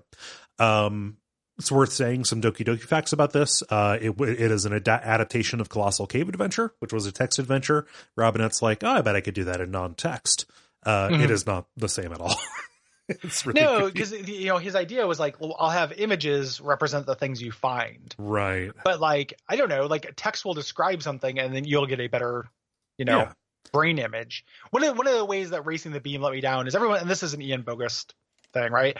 So like in this chapter on Adventure, which was really interesting, tons of great facts. And then he's like, this is the first, as opposed to Colossal Cave Adventure where you're moving to a space, here you're moving through it. And like, yes, that is a differentiation. You don't need to spend several pages on that. It's not as profound as you think it is, my dude. Right. It's it's like, it's a distinction without a difference, or a difference without a distinction. Yeah. Like you're moving through a space in Pac-Man as well. Like you've already moved through a space. The difference, that does make it different than Colossal Cave Adventure. Mm-hmm. But you're just spending too many words on that, my friend. My dude, yeah. And also, like, he just kind of, like, takes a shit on text adventure as a thing of the past, even though the best text adventures were still to come out. Yeah. Yeah. It's kind of weird. Like, there's some weird kind of biases in that book. Yeah. For technical innovation. You know, it's his like career thing, which is like breaking video games down to absolutely their smallest units that they can be broken down, which is not unnoteworthy. Like, that guy's taken a bit of a beating recently because he's had some bad headlines. Yeah. But he's not an idiot. Right. He's just very specific in like what he likes to, the way he wants to approach games. Right. You know, and that really comes through in the book. Mm-hmm. Yeah. So there's another game that they also made with this game actually came after Superman. So Superman also had these multiple screens to explore, but that was side scrolling and was worse. Mm-hmm. Nobody liked that. That was the first licensed game, yes. I believe. The first officially licensed game. Yes, because there was that fake Jaws. Yes, that Atari made. God, that is the most Nolan Bushnell thing. I my jaw dropped. No, pun not Jaws, intended. Shark. Like, they pulled some O.J. Simpson "If I Did It" shit on that poster. Yep. But yeah, first officially licensed game had come from this as well. Yes. So so people say that Adventure was the first Easter egg. Probably not the case. Earlier than this, on a Fairchild Channel F game, 1978, there was a programmer who put his own name in a game called Video Kart 20 Video Whizball. Fucking titles, man. Yeah. Video Whizball. But like the thing that stuck out to me, and I didn't know the particulars of this, you know, Warren Robinett put his name in there because programmers didn't get credit for Atari games. Additionally, Adventure sold over 1 million copies at 25 million a piece. I can't do the math, but it's a lot of money. 25 million a piece. Oh, sorry. Whoops. In doing the joke, I said the wrong thing. This is a very expensive game, yes. folks. Like, listen, when you go to the edge of the screen, it actually takes you to a new place. It doesn't just loop around. Yeah. We cannot overestimate how valuable that is.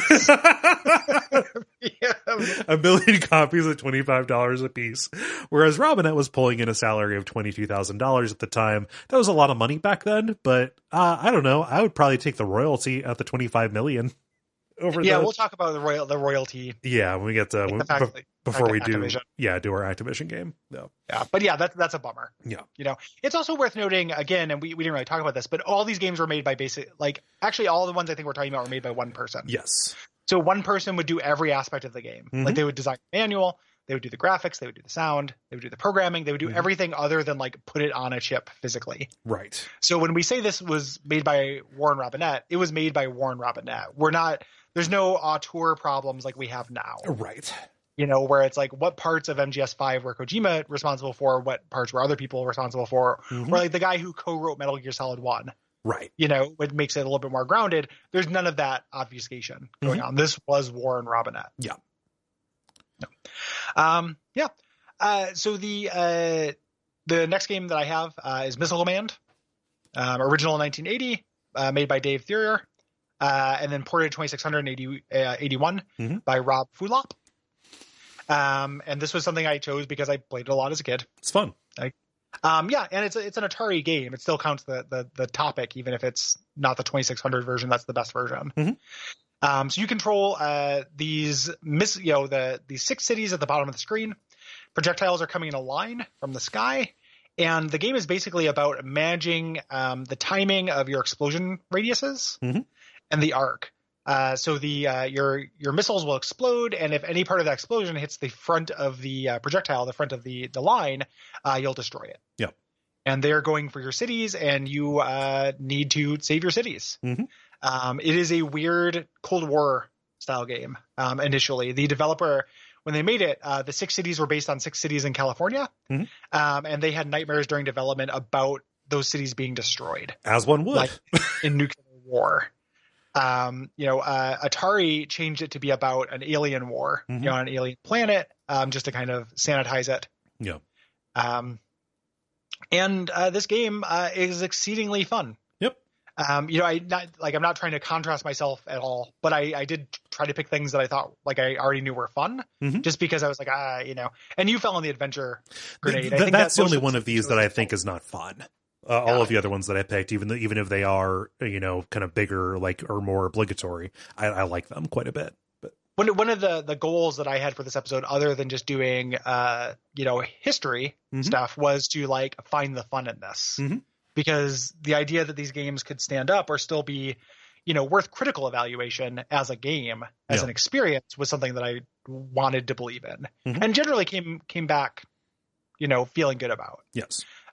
This is really cool. Like the thing that struck me about Missile Command on revisiting it, is that it has a really interesting kind of take on like a gradual lose state. The idea that you have 6 lives and you save them for the entire game, and your efficacy is lessened as you lose lives. Like you are less effective the worse you do.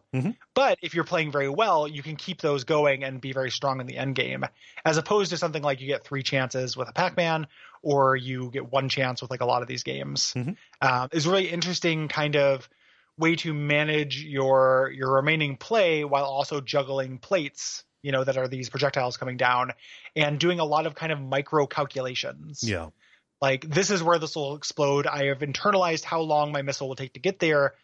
This is how big my blast radius is. I can catch 2 of these projectiles with 1, if I do this. Yes. Really good.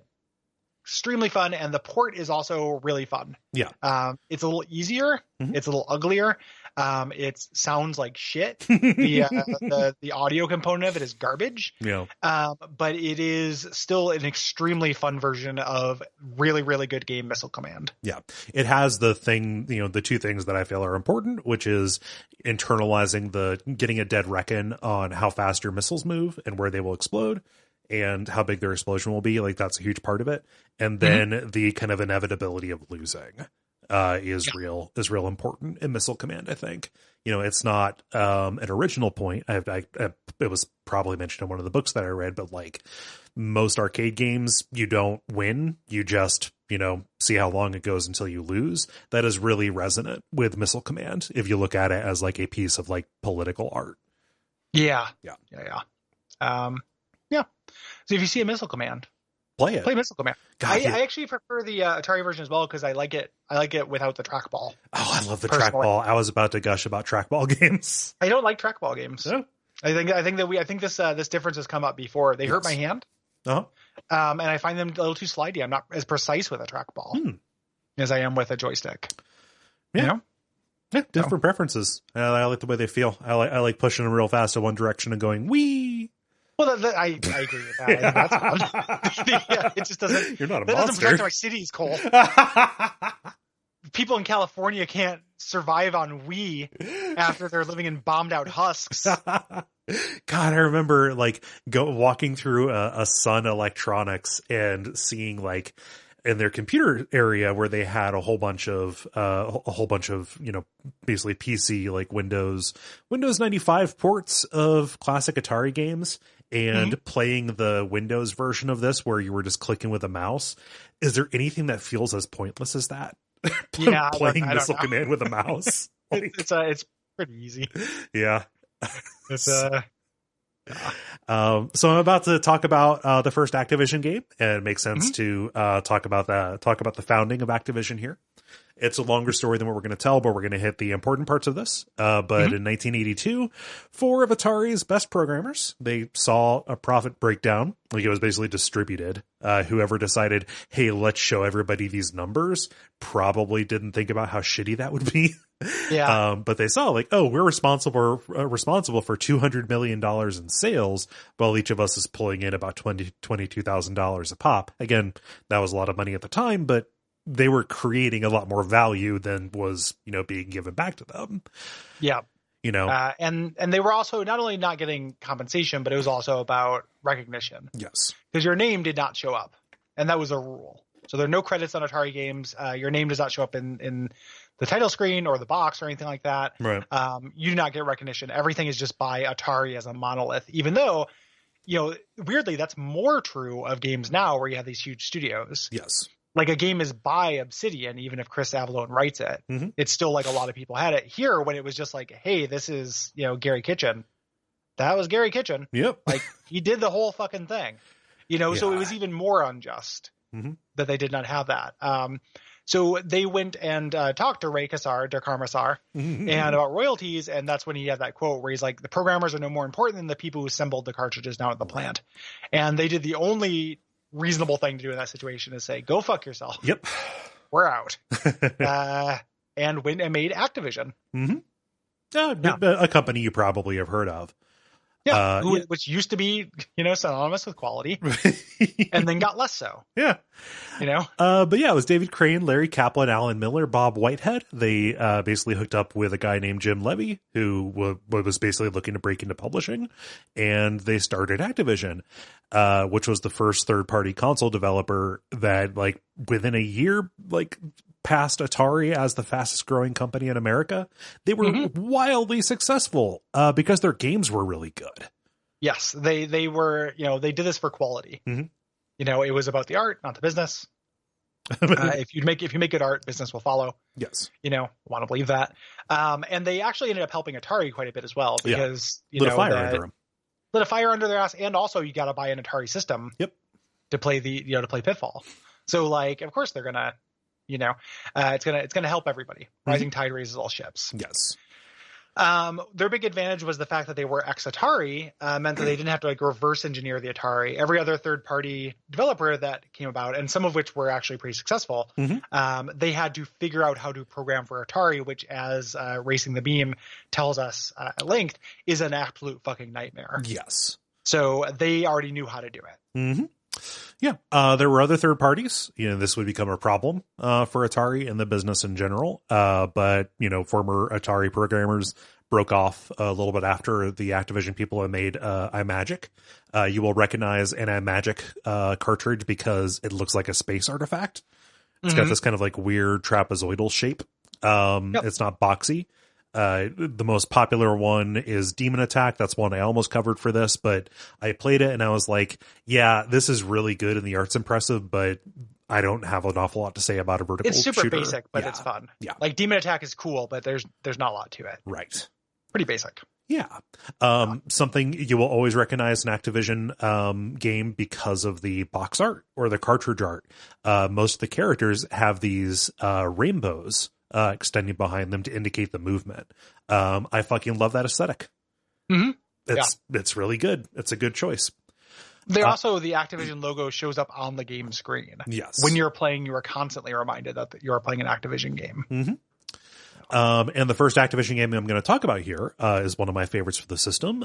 This is Kaboom, which was released in 1981. This is programmed by Carla Meninsky, who did Dodgem and Warlords at Atari. Warlords is really cool. That's an interesting ass game. But it's, it's kind of weird to look back at this, and at least two of my games were primarily developed by women. Like, that was a thing that happened. Yeah, back in the day. Yeah. And still sometimes now. Occasionally. Occasionally. Yeah. But yeah, Kaboom, it's a clone of an Atari game called Avalanche. You're controlling these buckets of water at the bottom of the screen, and you have to catch these bombs that are dropped from the Mad Bomber, who moves left and right at the top of the screen. This is a paddle game. It was a nightmare to play in any other form, like in the Activision classics, because just a D-pad does not give you the precision that you need to keep up with this, because this is a very, very fast game. You I associate in my head the Atari with really awkward and slow controls. Just stuff just doesn't move very fast. And both Kaboom and another game I'm going to talk about later, River Raid, absolutely buck that. Yeah. And as you are moving to catch these bombs, they, the Mad Bomber moves more quickly. You have to span more. You have to span more distance in between them, and also drops them more frequently. So this is a real demanding pattern matching game. that is really satisfying to play when you nail it. And it has a little bit of that, missile plates, poor get poorer kind of thing that is pretty engaging, because you start with these 3 buckets, and if you lose, one of the buckets goes away, which means you have less surface area to grab the to grab the bombs with. Yeah. Yeah. This game is fun as hell. I love it. It's so good. Kaboom is really fun. I mean, this is, an arcade, a non-ambitious Atari game basically kind of tops out as something you'd want as a mini game in a modern game almost. Yes. And this would be awesome as such. Yes. Like this is a WarioWare level. Mm-hmm. Like I'm sure there are WarioWare levels that are basically Kaboom. Yes. And that is, or like a Game & Watch. Mm-hmm. Game almost as well. Like this kind of like extremely simple. One of the things about Atari games that I found in doing this revisit is like, it's not like any of them are something I'm going to sit down and like marathon sesh. Right. These are games that you play for, and we'll talk about when we talk about Pitfall, mm-hmm. which kind of changed this, but you play them with an arcade rhythm. Yeah. Which means you play Kaboom the same amount of time you might sidle up to a Space Invaders machine in an arcade. Yeah. But that's still cool. Mm-hmm. So you still have fun at a Space Invaders machine in an arcade. Yeah. And that's kind of how I feel about Kaboom. Same. Yeah. It's good. To do research on this, I got one of those Atari flashback systems that actually mm-hmm. came with a paddle controller, and I was like, fuck yeah, I can play Kaboom. Yeah. That's cool. I can play Kaboom without without losing my mind at a D-pad or a computer. So yeah, really cool. I'm really happy that I have that. That's awesome. Yeah. The next one that I'm talking about is Berserk. Mm-hmm. Original in 1980 from Stern Electronics, made by Alan McNeil. 2600 version came out in 1982. I could not find who did the port of Berserk. But I chose this because it is one of my favorite old arcade games. Mm-hmm. It is it's not a dual stick shooter, but it feels a little bit like a proto. It would inspire Robotron. Yeah, inspire Robotron. And this is, you navigate this maze. You cannot hit the wall, and you have robots that will fight you until Evil Otto, this smiling face that talks to you, mm-hmm. chases you down. You can either stay and kill robots for points, or you can leave the screen to go to another area. And as your score goes up, enemies get more powerful. This has a really amazing voice synthesizer that they would use in the attract mode. It's one of the things Berserk is famous for. You will recognize the voice sample when you hear it.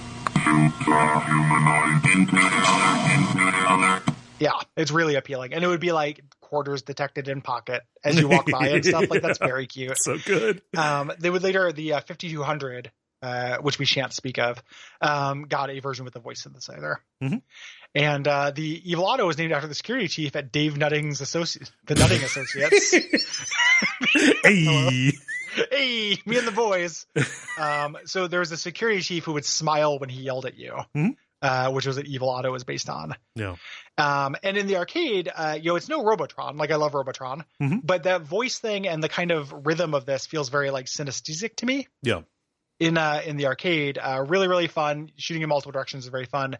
And the Atari version gets a lot of that across. Yeah. What is interesting about this is that this was something where the limitations of this was like playing this after reading Racing the Beam was really enlightening, mm-hmm. because I could see the problems with it, yeah. and why they were happening. Mm-hmm. Like, one of the reasons the Atari port of Berserk is less fun is only one enemy moves at a time. Yeah. That sucks. Like, that just makes it's very easy. Mm-hmm. The Atari version of this, so only one enemy moves at a time, and there's no real AI. Like, they kind of just move slightly towards you. Mm-hmm. So there's very rudimentary AI, but it's not as like frantic and intense feeling as Berserk in the arcades. It's like almost relaxing to play this version of Berserk. Yeah. Which is really weird because it's named Berserk. It doesn't seem like it should be relaxing, but it kind of is. Yeah. So. Yeah. It's very fun to read about the Berserk curse. Mm-hmm. Like this game, like prior to something like Polybius or whatever, became kind of a subject of urban legend.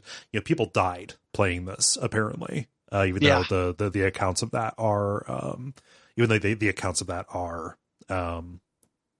questioned. Sorry about that. Yeah. It's a Ringu. Mm-hmm. This game has Ringu qualities. But it's fun.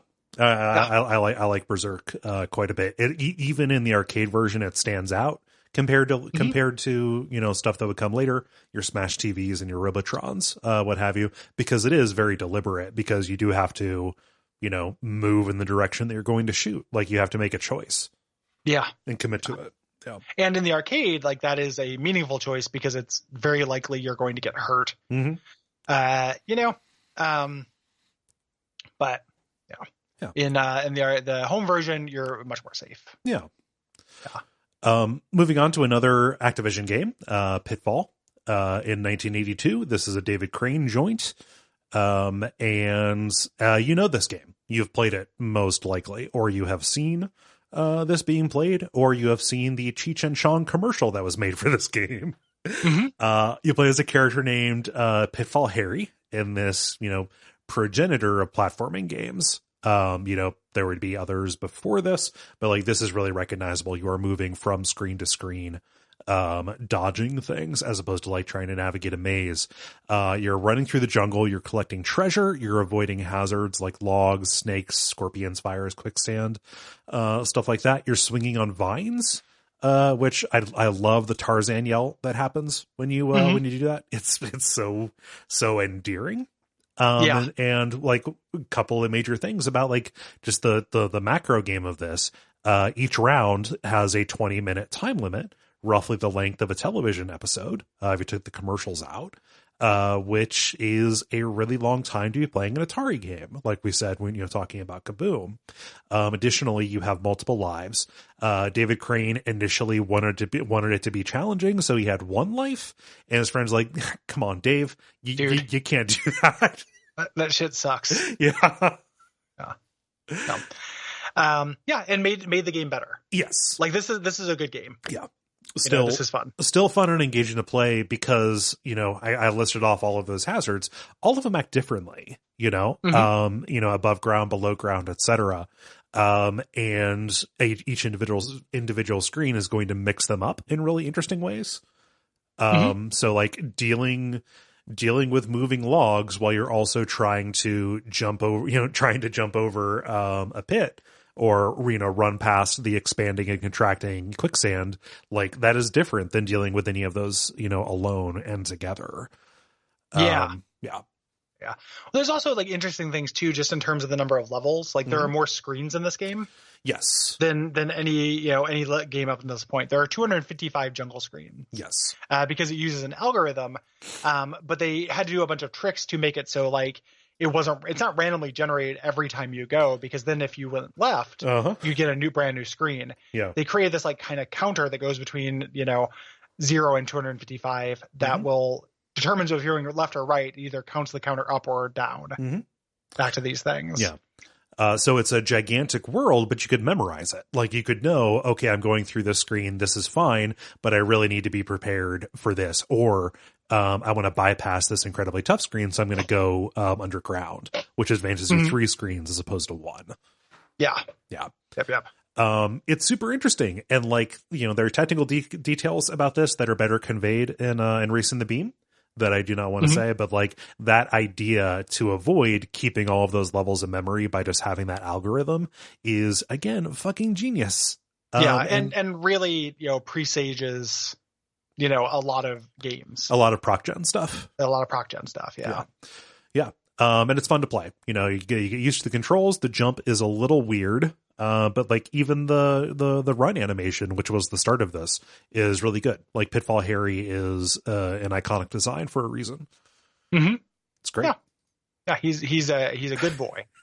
Every Super Pitfall, all the attempts to make this modern, I did not think were good. No. We have an Exquisite Suffering episode about Super Pitfall. Yeah, I don't like that. But initially, the original Pitfall is cool. Yeah. Apparently, the launch party for Pitfall was fucking nuts.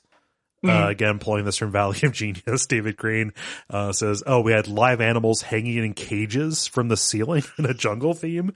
We had 3 live bands, a marimba band just in the entryway before you got into one of the 3 ballrooms. These parties, everyone in the industry, this is a quote, these parties, everyone in the industry, and then some would come. We had 4,000 people coming to a party at Activision. These were good times. Larry Kaplan continues, Activision was so flush with cash, the programmers were traveling first class, had limousine service, company cars, a private chef, and a do not disturb sign on the door and the phone. Ridiculous. Pretty wild. Yeah. Yeah. Take us in. Yeah, I'll take you to the next one here. I've got a couple a bunch in a row. Sorry, man. That's okay. You really, that 1982 to 83 corridor. Yeah. What was your zone? It's our generational difference. Maybe, possibly, but you have a lot in the later segment. I know. I just was trying to explain it. I was just trying the mind seeks patterns. I was trying to make you not feel bad. So River Raid also came out in 1982. This was developed by Carol Shaw. And this is kind of a precursor, or, one of the precursors to vertical shooters, things that would ultimately come later.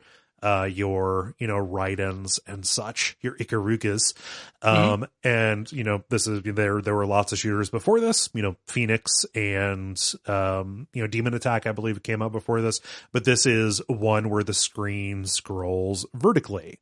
Prior to this, games that come out, Pleiades, in the arcade, and Caverns of Mars on the Atari 800. And Shaw herself was inspired by a game called Scramble. So this isn't particularly original or inventive, but it's really fun to play because it's so fast. Yeah. This feels pretty modern. Yes.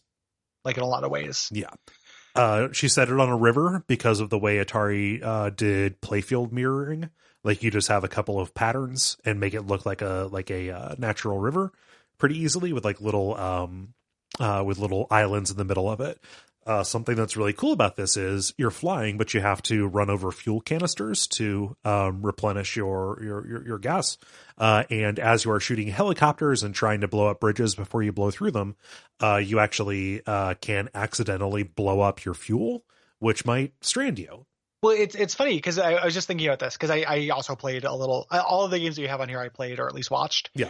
So I played some River Raid in my day, and it's really telling of kind of modern game sensibilities that you phrase that as shooting it accidentally, because in the game it is a risk reward thing. Yeah. You get points when you shoot fuel.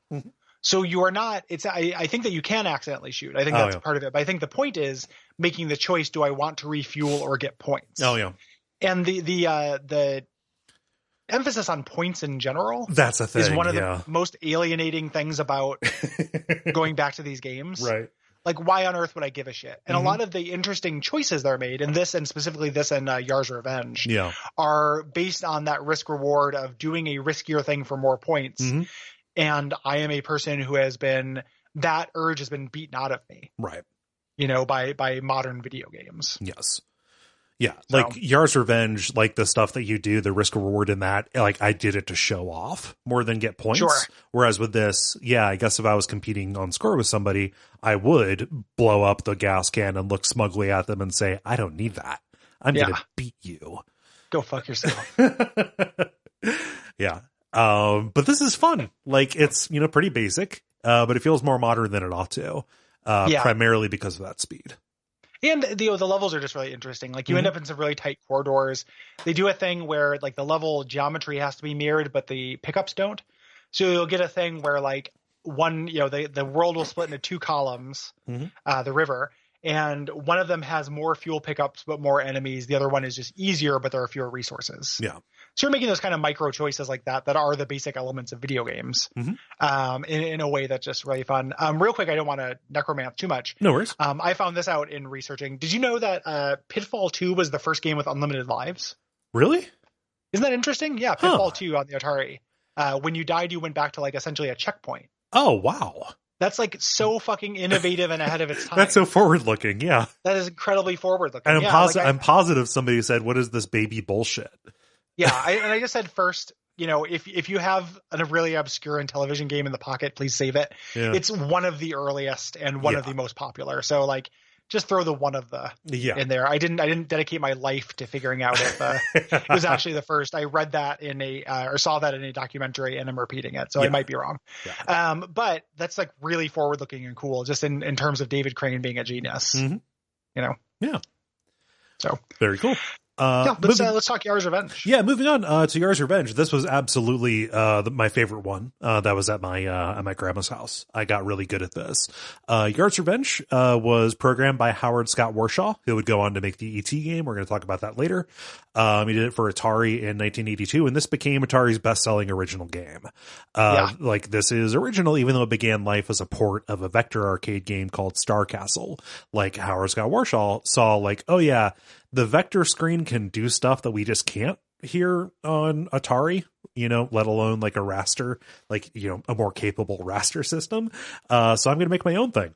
And it's really interesting too, because he like cleared it by the bosses. Yeah. And the way he did it was by appealing. He said, came up and said, like, I could make a port of this game you want. Mm-hmm. It will suck. Yes. Let me take the elements of this that are cool and adapt them to our actual thing. So like, in terms of, the big thing about Howard Scott Warshaw, right? Mm-hmm. Like, we're going to talk about this and ET, at some length. And as a man who his skill, not only his technical innovations, but in adaptation. Yeah.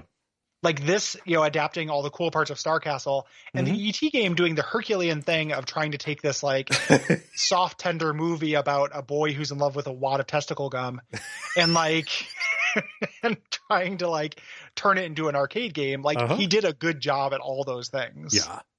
He did not deserve the reputation he got. Like, he's awesome. Yeah, he was not the gravedigger of video games. No.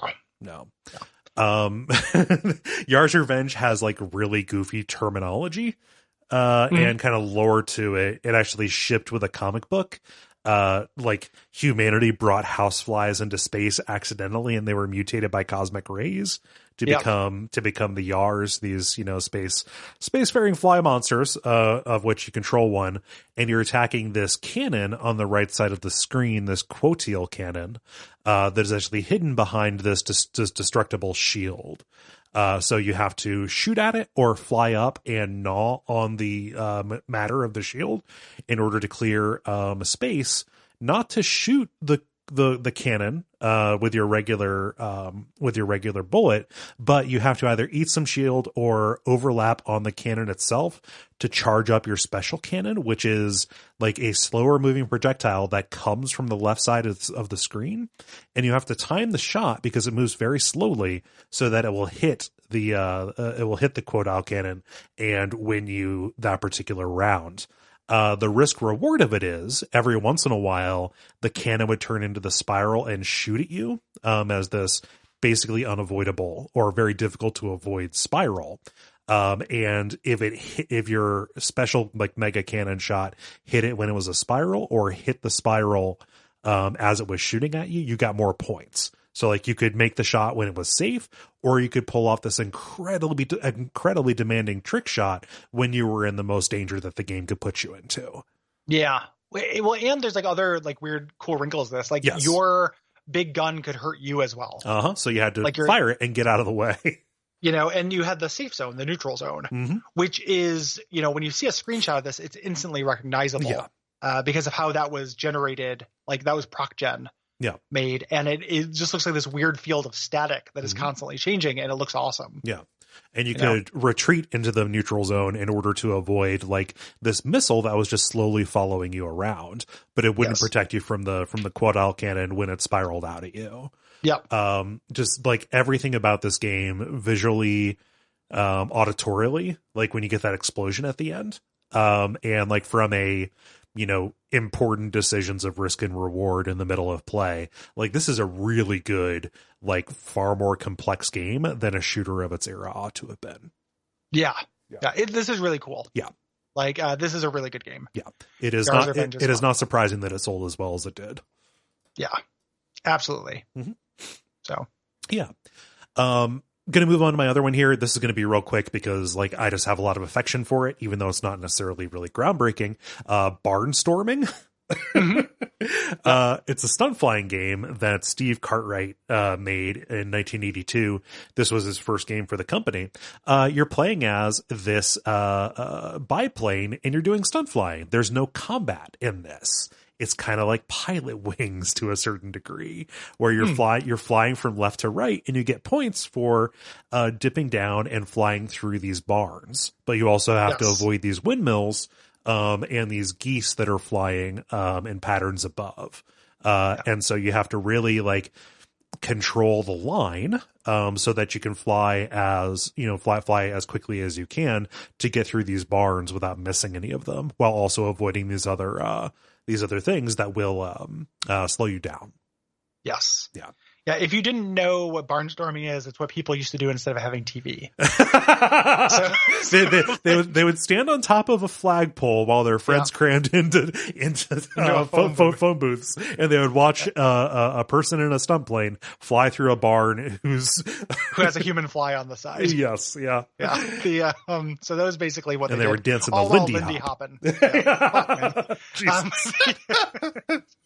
End the show. Silence for the next 45 minutes, and then we'll just quit. But yeah, this is a good game. This is super fun. It's very simple. Yes. But it is fun. Yeah. The first 3 difficulty levels are static. It just has a bigger ask for you. I like the fourth one, which is random. Mm-hmm. So you can't just memorize it. I like it a lot. Yeah. Fun game. Yeah. Like, again, just pretty fun. Mm-hmm. The next one that I chose, and this is a weirdo one. I chose because it's weird and also because I have really fond memories of it, which is the 1983 Mario Brothers game, non-Super Edition. Original by Nintendo and Miyamoto, of course. I'm not sure who ported this to Atari. I could not find that. No. But came out in the same year. And this is like a... if during the Blade Runner, like you see a turtle on its back, what do? Like, it's a game about that. Where you're in the sewer with your brother and animals come down the pipes and you are killing the animals and collecting money that people flush down a toilet. Yeah. It's the arcade version of this is beautiful. Yep. Like, it has really, really fun, weird physics. The way the ground is kind of like cartoony and bums up, I love. And the rogues gallery is really cool. Like, there's a really interesting set of enemies that I think there are 5 enemies in Mario Brothers. They start doing mix-ups of them, and they are really interesting. So like the turtles, which is kind of walk, they're always on the ground. You flip them over by hitting them from below. Then you have the crabs, which when you do that, they get pissed and you have to hit them again. You have the flies, which jump, so they're only on the ground part of the time. You have glaciers, which when you do this, they create a slippery spot. They change the physics of the level. Really cool. I think that might be all 4 of the enemies, but they do cool mix-ups for them. This is the introduction of the POW block to Mario, which hits everyone on the screen. Incredibly fun game. Yeah. Like, I always had a lot of affection for Mario Brothers. You can play it in Super Mario Brothers 3. You can play it in lots of stuff like that. The port is mediocre as hell. But I wanted to talk about it because this is my literal first exposure to Mario. Oh, wow. So I played with Mario before Super Mario Brothers because of this. Yeah. It's a weird thing where, again, the limitations hurt this. It is really hard to immediately read what everything is. The coins look like strange little like rainbow flags. Like, they don't look like coins at all. No. And the way that the fireballs work, rather than being in this sine wave pattern where you could jump over them at the lowest point of their travel, their journey, they just kind of go straight. So it's almost impossible to avoid them. And it just kind of feels worse in general. The jump and run physics are not recognizable at all. Yeah, they're not nearly as good. Yeah. Like, it's still playable. Like, you could play the Atari Mario Brothers and still have fun with it, but it is a real downgrade. Yeah. I was disappointed when I fired this up. Of like a game that I think is interesting and weirdly overlooked that I have, I've always had a lot of affection for the original Mario Brothers. I think it is a cool, fun game. Way better than like Wrecking Crew. Oh, of course. Fucking Wrecking Crew, man. Yeah, Wrecking Crew can go to hell. So this is a pretty big failure of a port. Yeah. To my mind.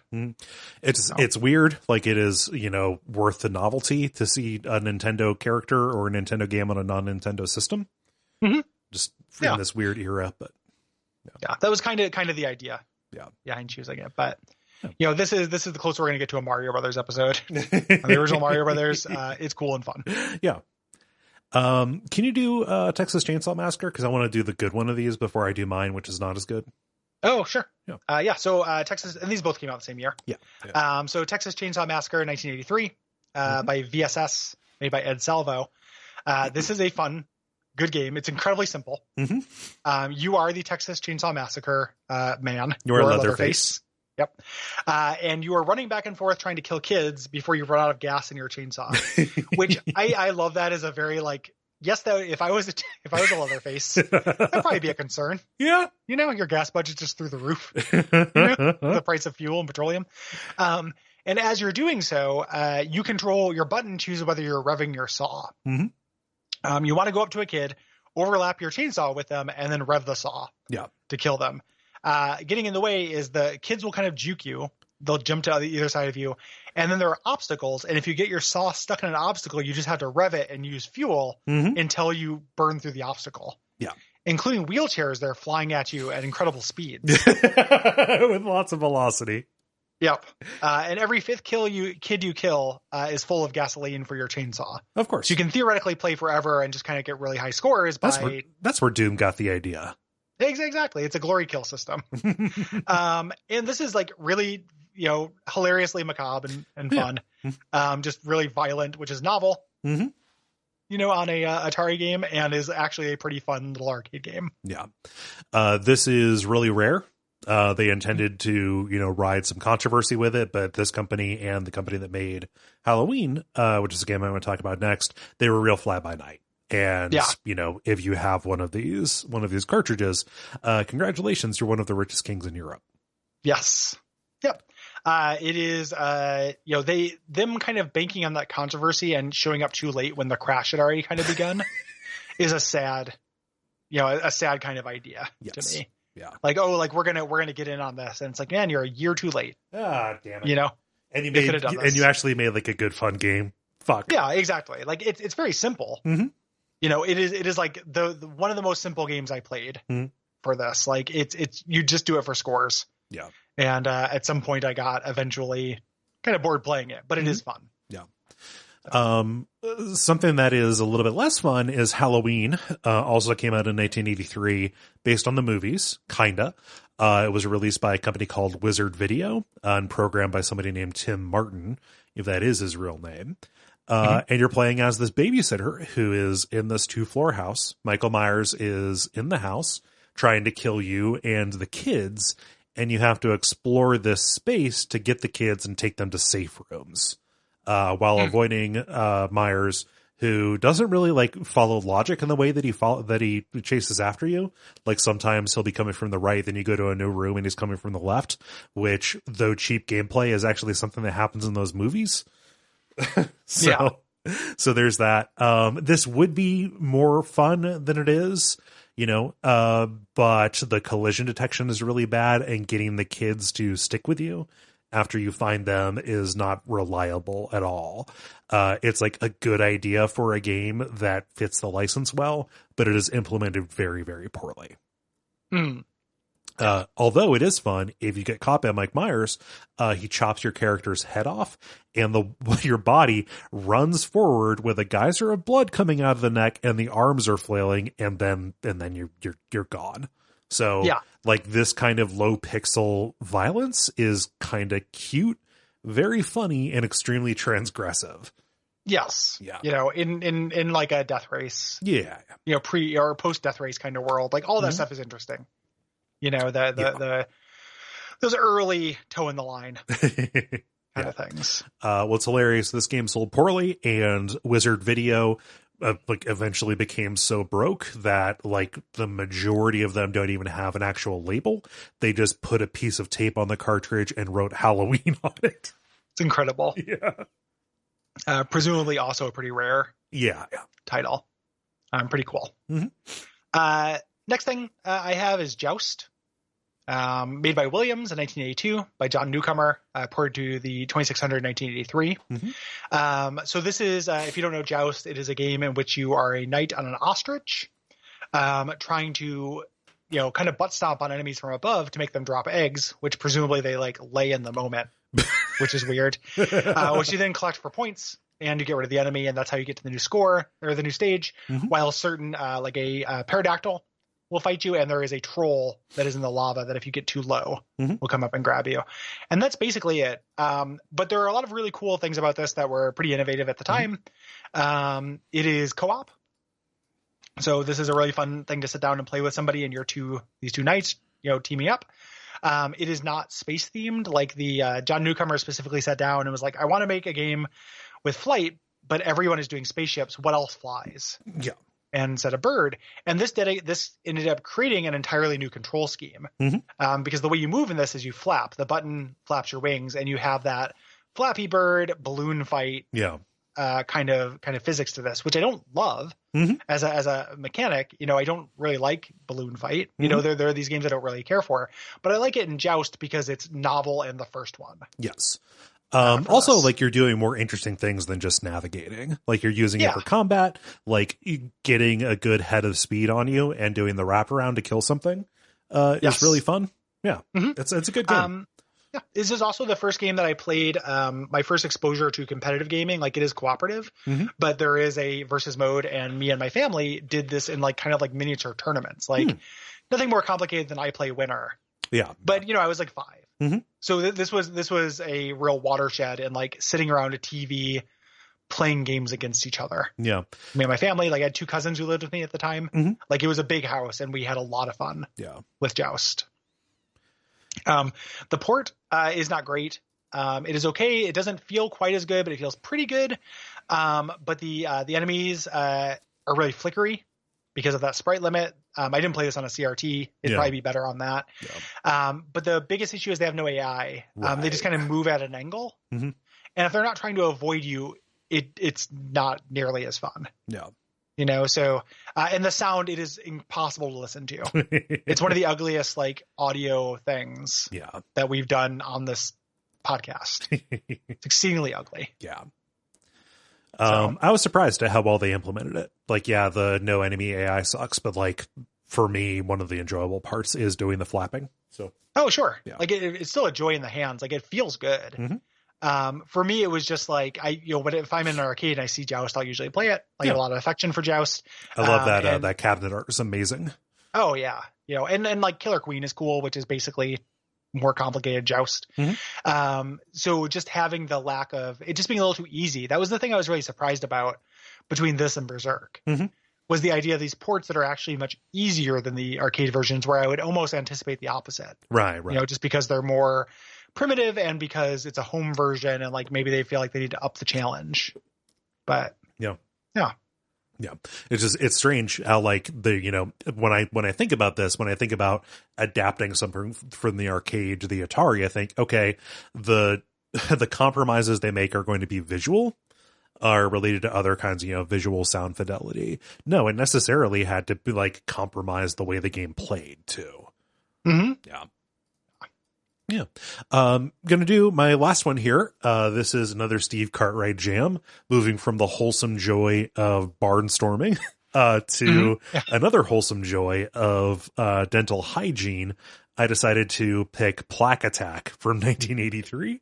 It's an Activision game. You control a tube of toothpaste inside what is sold to you as a human mouth, but this could be a gigantic monstrosity flying in space. It's quite horrifying. You've got teeth on the top and bottom of the screen, and you have to shoot junk food before it can touch the teeth and rot them away.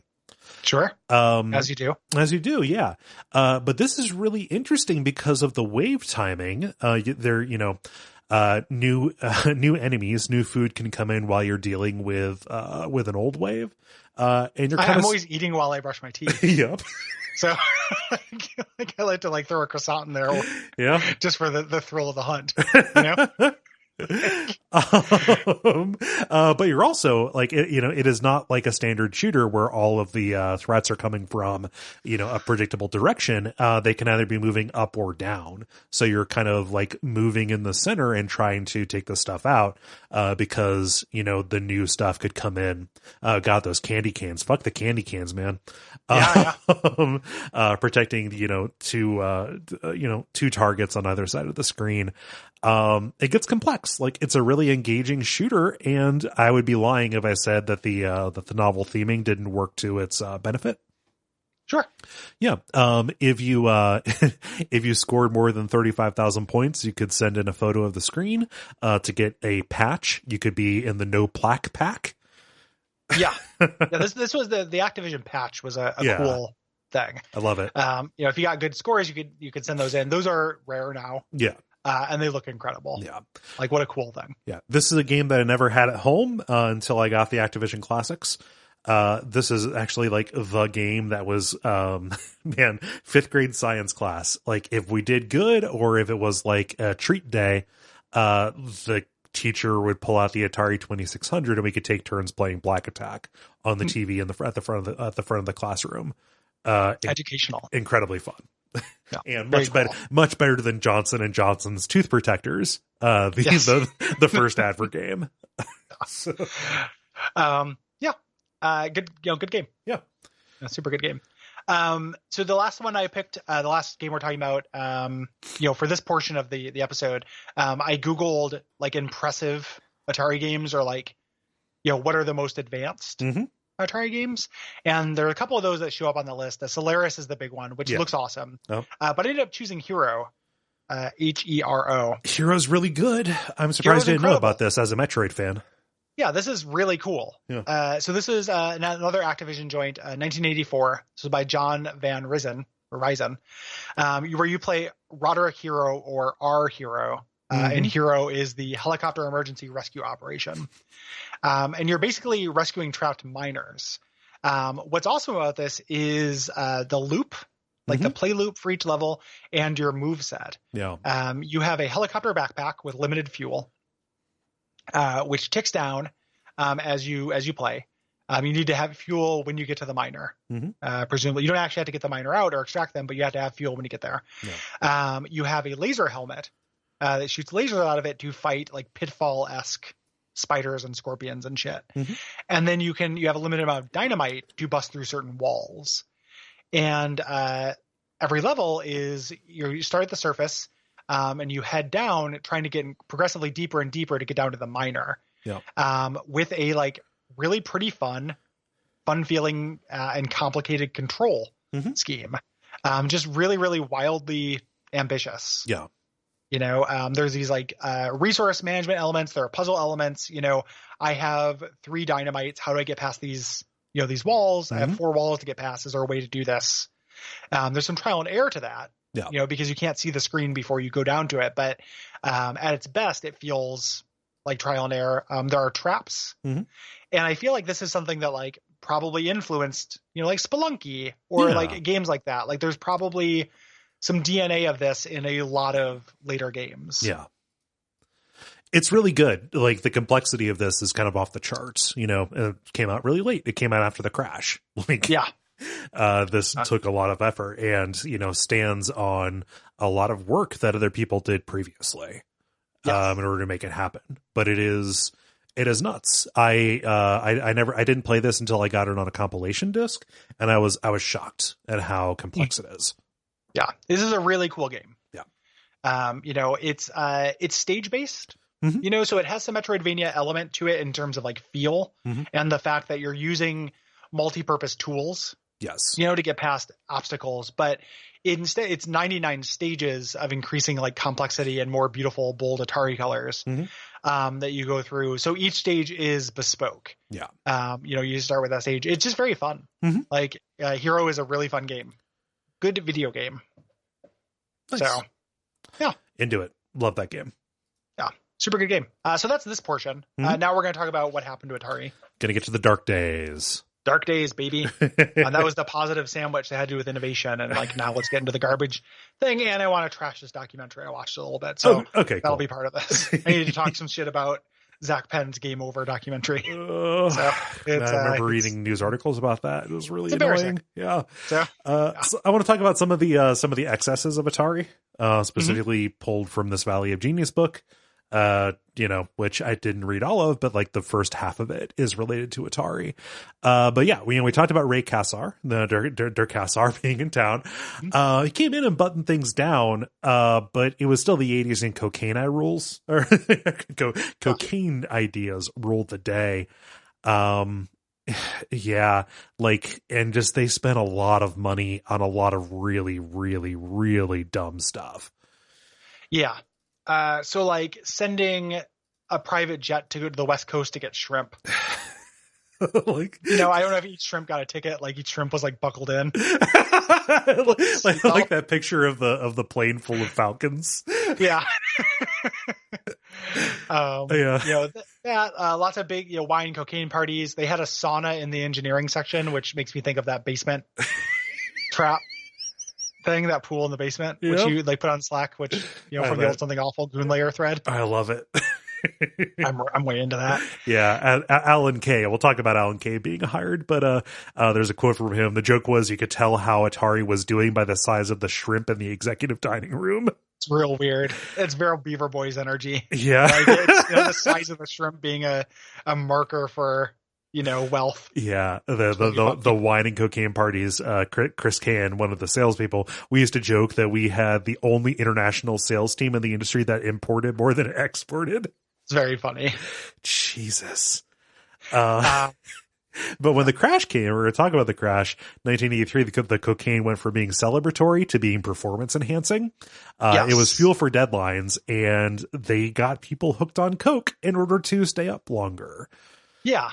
Which, is in that's why Liam Neeson went and rescued his daughter from Taken. Yeah. Like getting somebody hooked on a drug for performance reasons is human trafficking shit. Yeah. No, I'm not like trying to say that's as bad as what they did, but it's just real vile shit. Right. And when we say getting them hooked, like we're not saying like they were, necessarily like injecting them against their will. Right. But it being something that was a known strategy is pretty vile. I mean, like I'll just read this quote here from Brenda Laurel, somebody who worked at the company in the late days. A guy from BizDev invited me into his hard-walled office, and he had the glass from the Battleship arcade game on his desk. And he cut a big line of cocaine and he said, "Here, snort this. It will help you work better." I'd never seen cocaine. I didn't know what it was. I'm a naive hippie and I'm thinking, cocaine? They lied. They lied to us about grass. So this is probably fine. And coke became a problem for me for about a year until I realized I was going to kill myself. So there was a lot of coke going around. Yeah. Like so that's bone chilling. Yeah. Yeah. That's a real villainous. Yeah. That's not okay. No. And at the same time, like their marketing was about how addictive Atari games were. Mm-hmm. So that's gross. Yeah. Like all of this has gotten real, like, the weird compound for Lost Boys that Shredder runs and Ninja Turtles. Yeah. It has that feel to it. Yeah. We work for Atari. We call ourselves the Foot Clan. Yeah. Yeah. So just, real gross. Yeah. And go listen to our episode of Abject Suffering about Sword Quest or Earthworld. Like that whole idea of making these incomprehensible puzzle games about hieroglyphics and giving people gold prizes, swords and scepters worth like, hundreds of thousands of dollars. Yeah. Yeah, like just fucking ridiculous. The game sold so poorly that the unused prices were sent back to the mint and melted down. So I'm upset about that because I was still low key looking for those things. Oh, totally. Yeah. Like if I had a genie, and I had 3 wishes, 3 is honestly a lot. Like one of them might be for all the Sword Quest artifacts. Like pretty cool. Yeah. Jesus. So, Atari is largely blamed for the video game crash 1983, and that is in turn largely blamed falsely, as we'll discover, on these kind of big high-profile failures. Right. The 2 poster children for it are the Pac-Man port in 1982, was this very anticipated thing because Pac-Man was huge. Right.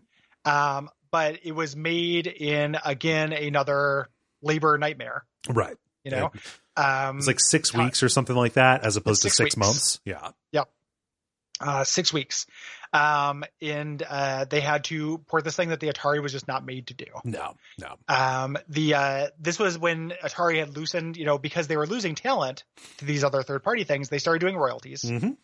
And Todd Fry, the guy who made this, got 10 cents per, Pac-Man cartridge sold. And they sold 7 million. That was a bunch. It was a bunch, but they had intended and printed 10 million. So the very kind of famous bit of this that is true is that they were like, people will want multiple copies. This will sell systems. They printed more copies than there were 2600s in the wild. Yes. which is a real famous, like, just kind of like business excess story. It's a cocaine idea. It's a cocaine idea. Like, it's very greedy and weird. Yeah. And shitty. Yeah. But it's funny because, like, Todd Fry, he made all of this money off of, a high profile flop. He still worked for the company, and he didn't necessarily hide, like, that he, like, how well he was doing on the back of it. So, like, he rolls in, look closer, Lenny. You're like, oh, you're gigantic and covered in gold, Todd Fry. Yeah. Because you made, in addition, you made your $700,000 or whatever. Yeah. From selling copies of Pac-Man. And the Pac-Man port is actually pretty impressive for what it is. Yes. It's actually, like, for the people who are programmer dorks about this, it's really interesting. Like, several people have gone in and fixed it. Yes. Like, what would this look like if you had, instead of 6 weeks, 24 weeks, to do this, which was a pretty standard amount of time. Like, most Atari games took 6 months. Yeah. How could this have been good? And they could have made it a lot better. And then later there's a Miss Pac-Man. Yeah, which it works. Better. Yeah. Like, has the cinematics, has a lot of the elements you recognize from Pac-Man. So, like, it wasn't Todd Fry's fault. Like, Atari just put a shitload of constraints on him that made it impossible to succeed. Yeah, it gave him 5 weeks. Right. That's ridiculous. Or 6 weeks. Yeah. Absolutely bonkers and bad. So lots of people were looking forward to this gigantic game. They were really let down when it hit because of these differences.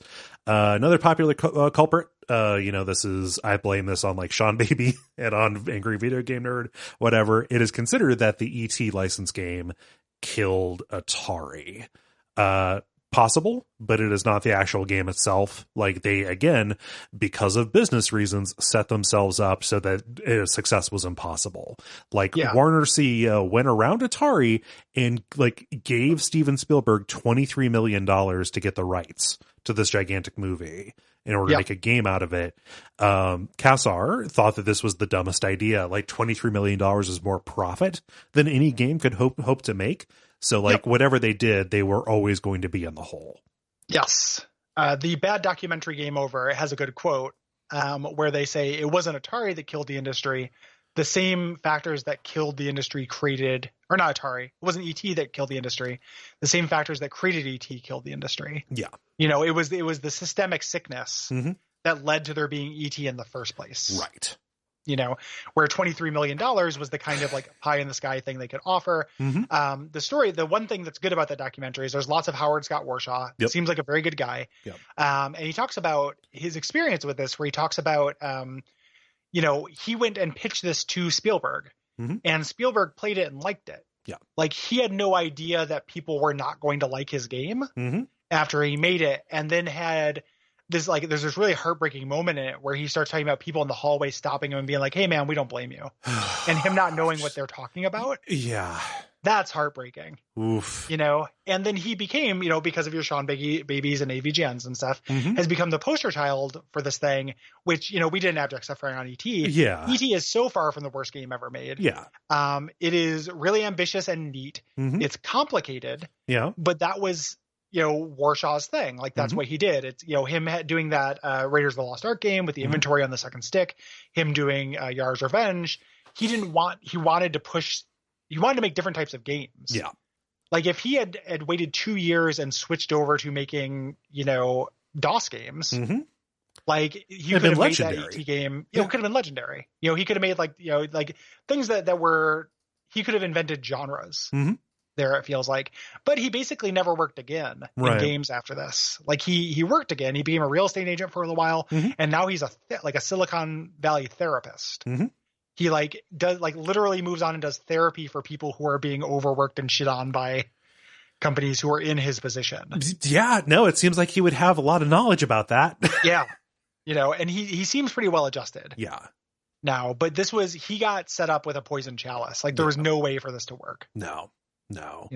Yeah. And, it was just, again, these systemic factors, all of the commercial considerations, Atari being unwilling to take public risks. So, like, taking private risks or spending a bunch of money on things that seem like they're going to make a return. Like, they went to Xerox PARC and hired Alan Kay, who's, this, monumental person, like, who invented so many things about computers that we take for granted today. Alan Kay was the basis for the sidekick character in Tron. actually. Yeah. Big, huge guy. They brought him in to work on these moonshots, right? So like, as opposed to, being research and development after Al Alcorn left, he was just in research. It was like, hey, come up with these ideas. There's no development attached to it. We're just trying to harvest this. So like things like virtual reality, telecommunication, electronic music, all the stuff happening. And when Atari hit these really hard times, Ray Kassar came to Alan Kay and said, hey, we really need a win here. Do you have anything that we can sell? And Alan Kay's like, you don't understand. You didn't hire me to make anything that could make you money. Yeah. Yeah. This was an idea. Right. Farm, basically. Yeah. Was the idea behind this. So that is fucked up. The bigger thing that I think is probably the biggest actual contributing factor to this is the fact that the industry got too big. There was too much competition and no one knew what a good game was anymore. Right. Like there were just too many Atari games out there. They had 20 competitors selling, third party selling cartridges. Mm-hmm. Atari was making games and giving people cocaine instead of ideas in order to make them. And there were just a bunch of dog shit games. Yes. And because of all these dog shit games and bad third party titles and bad first party titles, no one knew what a good game was. Yeah. Like, you'd go to a store, they would ask you for $130. And this wasn't like now where there was this robust system of surfacing kind of things. Like now, we have, for all of its evils, we have Metacritic. Yeah. Or just critics in general. Yeah. Right. Like I'm sure there were some like trade magazines and such, but it wasn't in the public consciousness enough. Right. Word of mouth spreads across the entire globe instantaneously now. Yeah. Yeah. And back then it was not the case. So if you went to the store and you looked at Johnson & Johnson's tooth protectors and thought like, this looks cool. Yeah. Like I loved that other tooth game.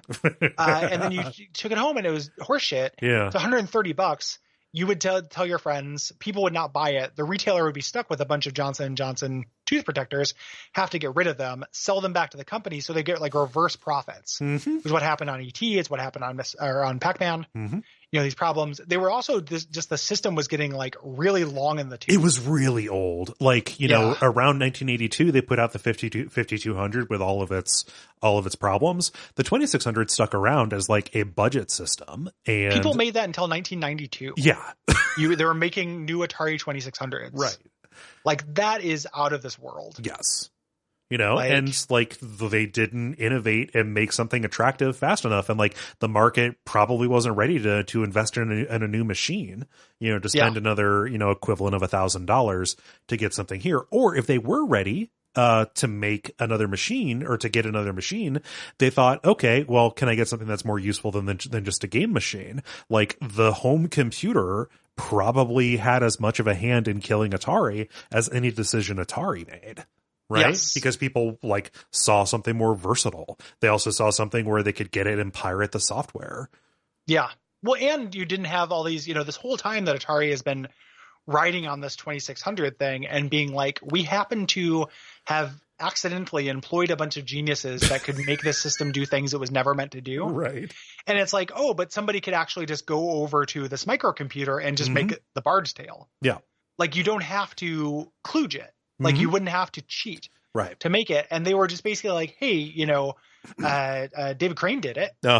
Like this will never run out. Like the idea that the good fortune will never run out is such a poisonous idea that leads to so much tragedy. Yeah. Things are good and they'll always be good. Again, Boogie Nights, right? Like it's not the case. Like it's, there are limits to all of this shit. Atari got incredibly complacent. Yeah. In the documentary on how Duckfeed falls, they're going to play the audio from this over like signs of the smoldering Duckfeed compound. Yeah. If only they took their own advice. So they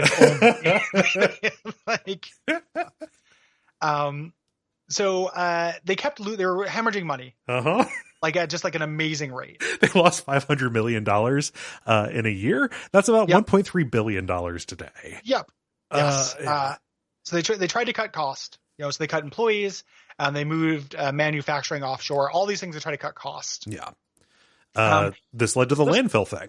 Yeah, let's talk about the landfill. Yeah. Because I watched an hour-long documentary about it that I'll never get back. Godspeed, man. It was like, it's not all bad, but it is too. So it's really weird. It's made by Zach Penn, who is the guy who wrote X-Men 2 and 3.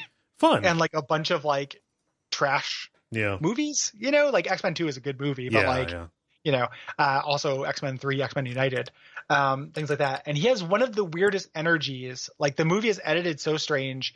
He makes a lot of jokes about him being kind of awkward to people who are like at work, like construction people and stuff. And then cuts away before you can tell whether they're like vibing with him. So it doesn't feel like an Office, like Michael Scott thing so much as just like, who is this guy? Like, why are you doing this? This is rude. I have a family. These people have families, my man. He talks about that. He's basically talking about the big excavation that happened in 2014 about this, where the landfill was. The parts of the documentary that are about Howard Scott Warshaw are cool. The parts that are actually about the excavation are kind of interesting because they didn't know some guy who lived in Alamogordo. There we go.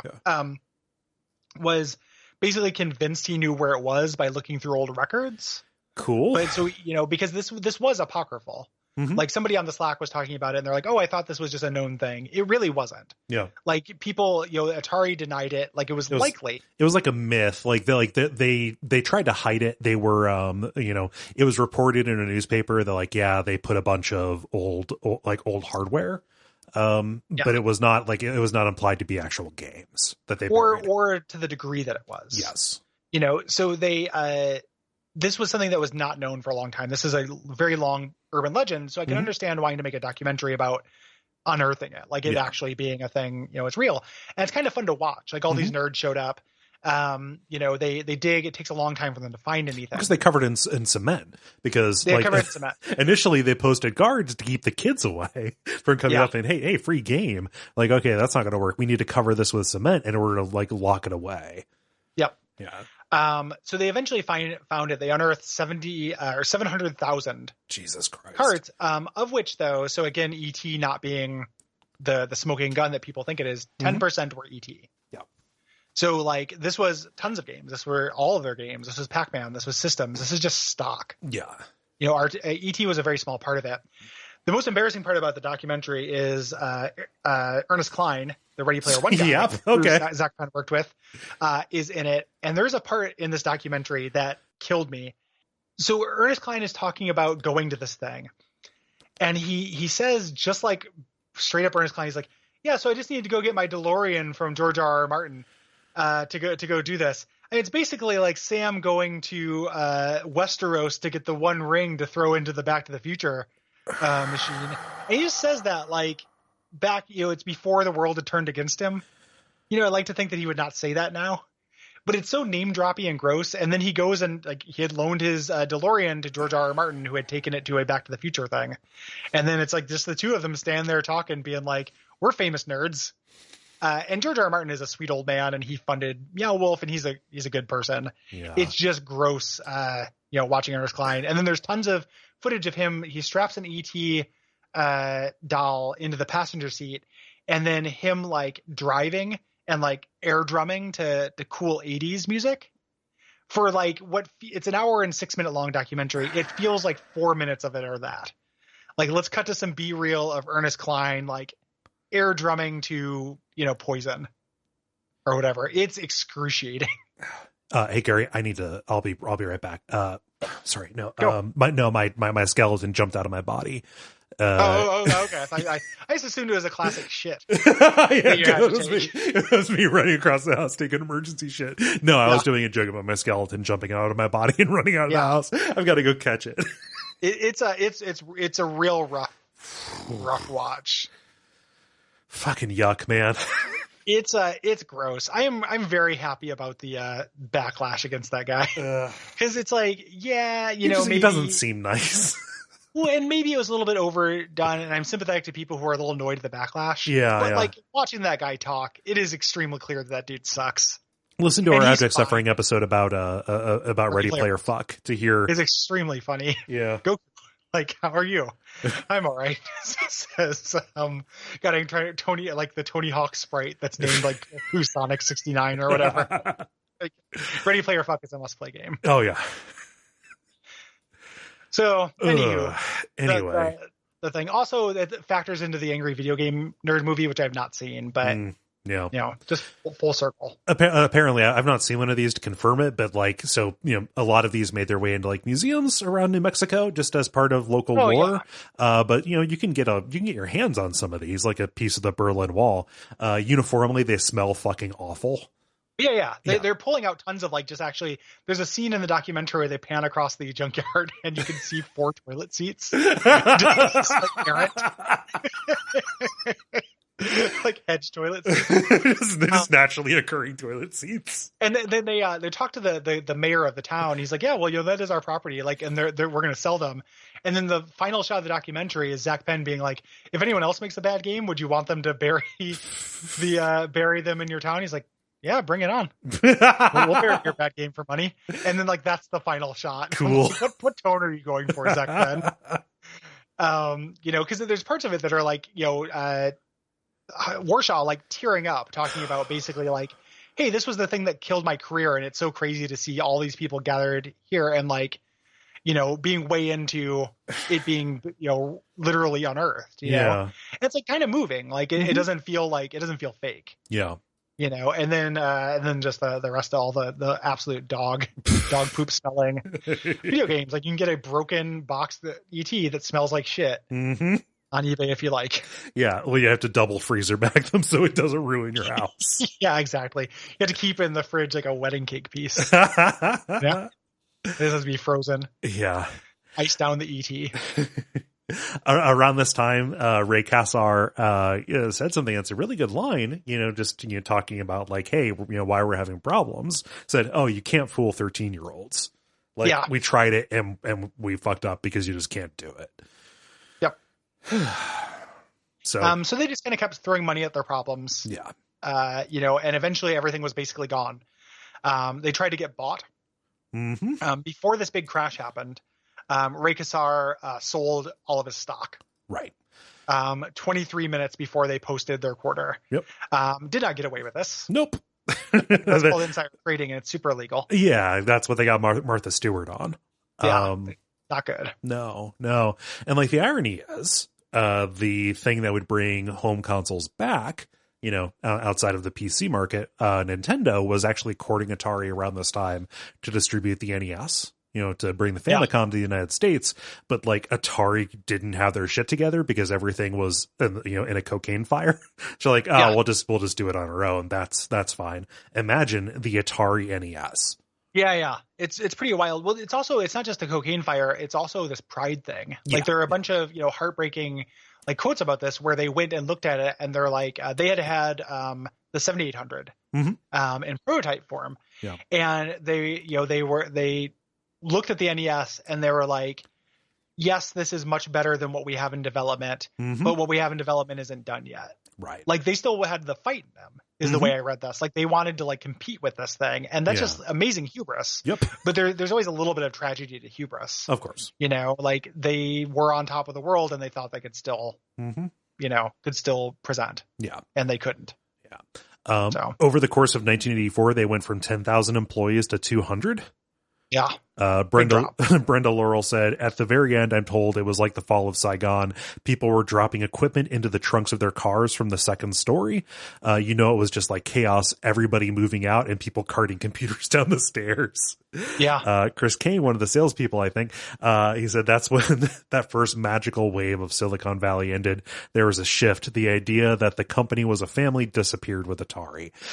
It never existed that the company was a family. That's something they do to manipulate you. Yeah, they fooled people into thinking it. Yeah. And they were not your family, though. They were giving you $20,000 and they made millions off you. Yeah. They were not your family. Your boss is not your friend. Right. Company's not your friend. So in 1984, Warner broke up the Atari division. Jack Tramiel, who was the former CEO of Commodore, came in to basically do damage control. So this guy gets a lot of blame for all those firings and stuff like that. But basically he was just trying to like trying to make sure anything of value could be kept. Yes. Yeah. So they rushed out the 7800, cut prices on older stuff, just really tried to stay afloat. Which is basically the best thing you could probably do. Yeah. Like, I have some sympathy for that attitude, even though people did get fired and stuff. Like, you inherit a fire. What are you going to do? Yeah. Try to put it out. Yep. And they tried to innovate. Like, they put out new stuff that, like, wasn't necessarily terrible. It was just not as good as the other things, and they couldn't back it up. So, like, they put out the Lynx, which had problems as a portable system. Terrible battery life. It was not as portable as the Game Boy. Nothing could hope to compete against the Game Boy. Well, the biggest thing for the Lynx was price. Yes. Like, the Lynx came out after the Game Boy. Mm-hmm. Like, the Game Boy beat them to market. Yeah. With the Lynx came out like 4 months later and was so much more expensive. And that it was just kind of out of sync. Like, they had done focus testing on the Lynx, and kids who they'd done, you can't fool a 13-year-old, but a 13-year-old can fool you. Yeah. Because the kids were saying they wanted a big handheld system. Mm-hmm. Like, the original Lynx was mostly air. Yep. Inside it. They later remixed it to like the Lynx portable or whatever, like a small Lynx. Yeah. But all these things that we associate with the Lynx sucking ass were like market testing for focus groups. Yeah. And just also the fact that, hey, this costs twice as much as the Game Boy. It's bigger and uglier, and it doesn't have good games on it. Right. But boy, like, the graphics are better, but who gives a shit? Because you can't play Tetris on it. Instead, you can play Junkyard Dog. Yep. So. Jesus. They also did the Jaguar, which had that one good Aliens versus Predator game on it. They marketed that as a 64-bit system, but not necessarily the case, or only technically the case. It wasn't enough to, compete in the mid-90s. And by 1996, the entire company was completely dissolved. Atari still exists right now, but as like a name applied to another publisher. Like, it's a label more than anything. Yeah. They'd use that, and they published some games I think are cool, right? Like, Atari published Temple of Elemental Evil. Yeah. Wild. So they're still around. They're still around in those flashback systems. Like, they will never leave our public consciousness. I feel like, this is something that is woven into not just our culture as people who are professionally concerned with video games, but to the culture at large. Yeah. Like, a random assortment of 100 people you run into in the street of all ages will have heard of Atari. Yeah. Where they may not have heard of a Commodore 64. It's the same level of cultural saturation as Nintendo, even though they don't have the same current, relevance. Right. So. Yeah. But the 2600 was in production for 14 years. There are some like crazy games you can play that came out in like 1989 that are on that flashback system that I got. Super interesting. And even still today, like, when you go around those retro game expos, you can see people doing like homebrew games. Like, here's a homebrew Sonic the Hedgehog game for the Atari 2600. People are doing cool and like interesting stuff with it. And just new games. Yeah. Like, people are making new properties. You'll go to these expos and you'll see a booth set up with like art, and you're like, oh, someone's promoting a game. And then you look, and it's just a big stack of 2600 carts that they've made, and they've made a new 2600 game. Yeah. It's neat. Yeah. It is really cool. Like, it is, this is something that, like, I was thinking about fandom of video games as an axis from intellectual to experiential, where it's like, are you interested in games? Like, or do you think that the history and the concept of a game is interesting in and of itself? Or is your joy in the fun that you get from playing a video game? And Atari has something to offer for both, but it has way more to offer for the former. Yeah. Now, like, I think that if you are at all interested in games, this kind of shit is the history of games, and it applies, and similar problems happen now. Yeah. With this kind of reach exceeding its grasp, you still get the same kind of triumphs and tragedies. People innovating and doing really neat stuff. You still get companies putting profits before human life in a way that will ultimately bite them in the ass. Yeah. You see markets getting saturated in a way that like negatively affects, things. You see weird, companies making big dumb decisions on a lark, and failing for it, not failing as catastrophically. Yeah. But, still failing. Right. Like, Nintendo came and took this torch as the torchbearer for video games after this, but it's not like Nintendo didn't do a bunch of fuck ups. Nintendo's made a lot of like, Virtual Boy, Wii U made a bunch of Atari style mistakes. Yeah. You know, in terms of that, not with the same kind of evil motivations, but still fuck ups. Yeah. Like learning from the industry's fuck ups is important. Yeah, it's a huge cautionary tale. Like from an experiential basis, I think that, you know, something that I fall into when I mess around with, you know, that flashback system, or even when I'm just, you know, poking around at ROMs, trying to, you know, think of something, you know, if I want to, you know, if I'm looking for something must cover for abject suffering, you know, is like, you're going to graze. Right? Like none of these are engrossing really that you're going to be playing them for more than a few minutes at a time, especially when you have the entire world of these, you know, Atari 2600 games laid out for you. You're going to poke around until you see something that is cool or interesting. And, you know, I can't blame somebody for like not having a huge attention span for it. Because that's just kind of the way you're going to get the most out of this, I think, because of how limited the products are. Had to focus a little bit. It has such the arcade cadence. Yeah. To me. So it's like if you can enjoy going into a classic arcade and throwing a couple quarters into Pac-Man, you can enjoy playing some time with the Atari. And that was their goal. Yep. You know, was to bring that experience home, and I think they did it. And now video games, like in large part because of innovators like Adventure and Pitfall, are a different kind of experience. Yeah. A solitary, little bit more like cerebral and deeper experience. Yeah. You know, but there's room for both.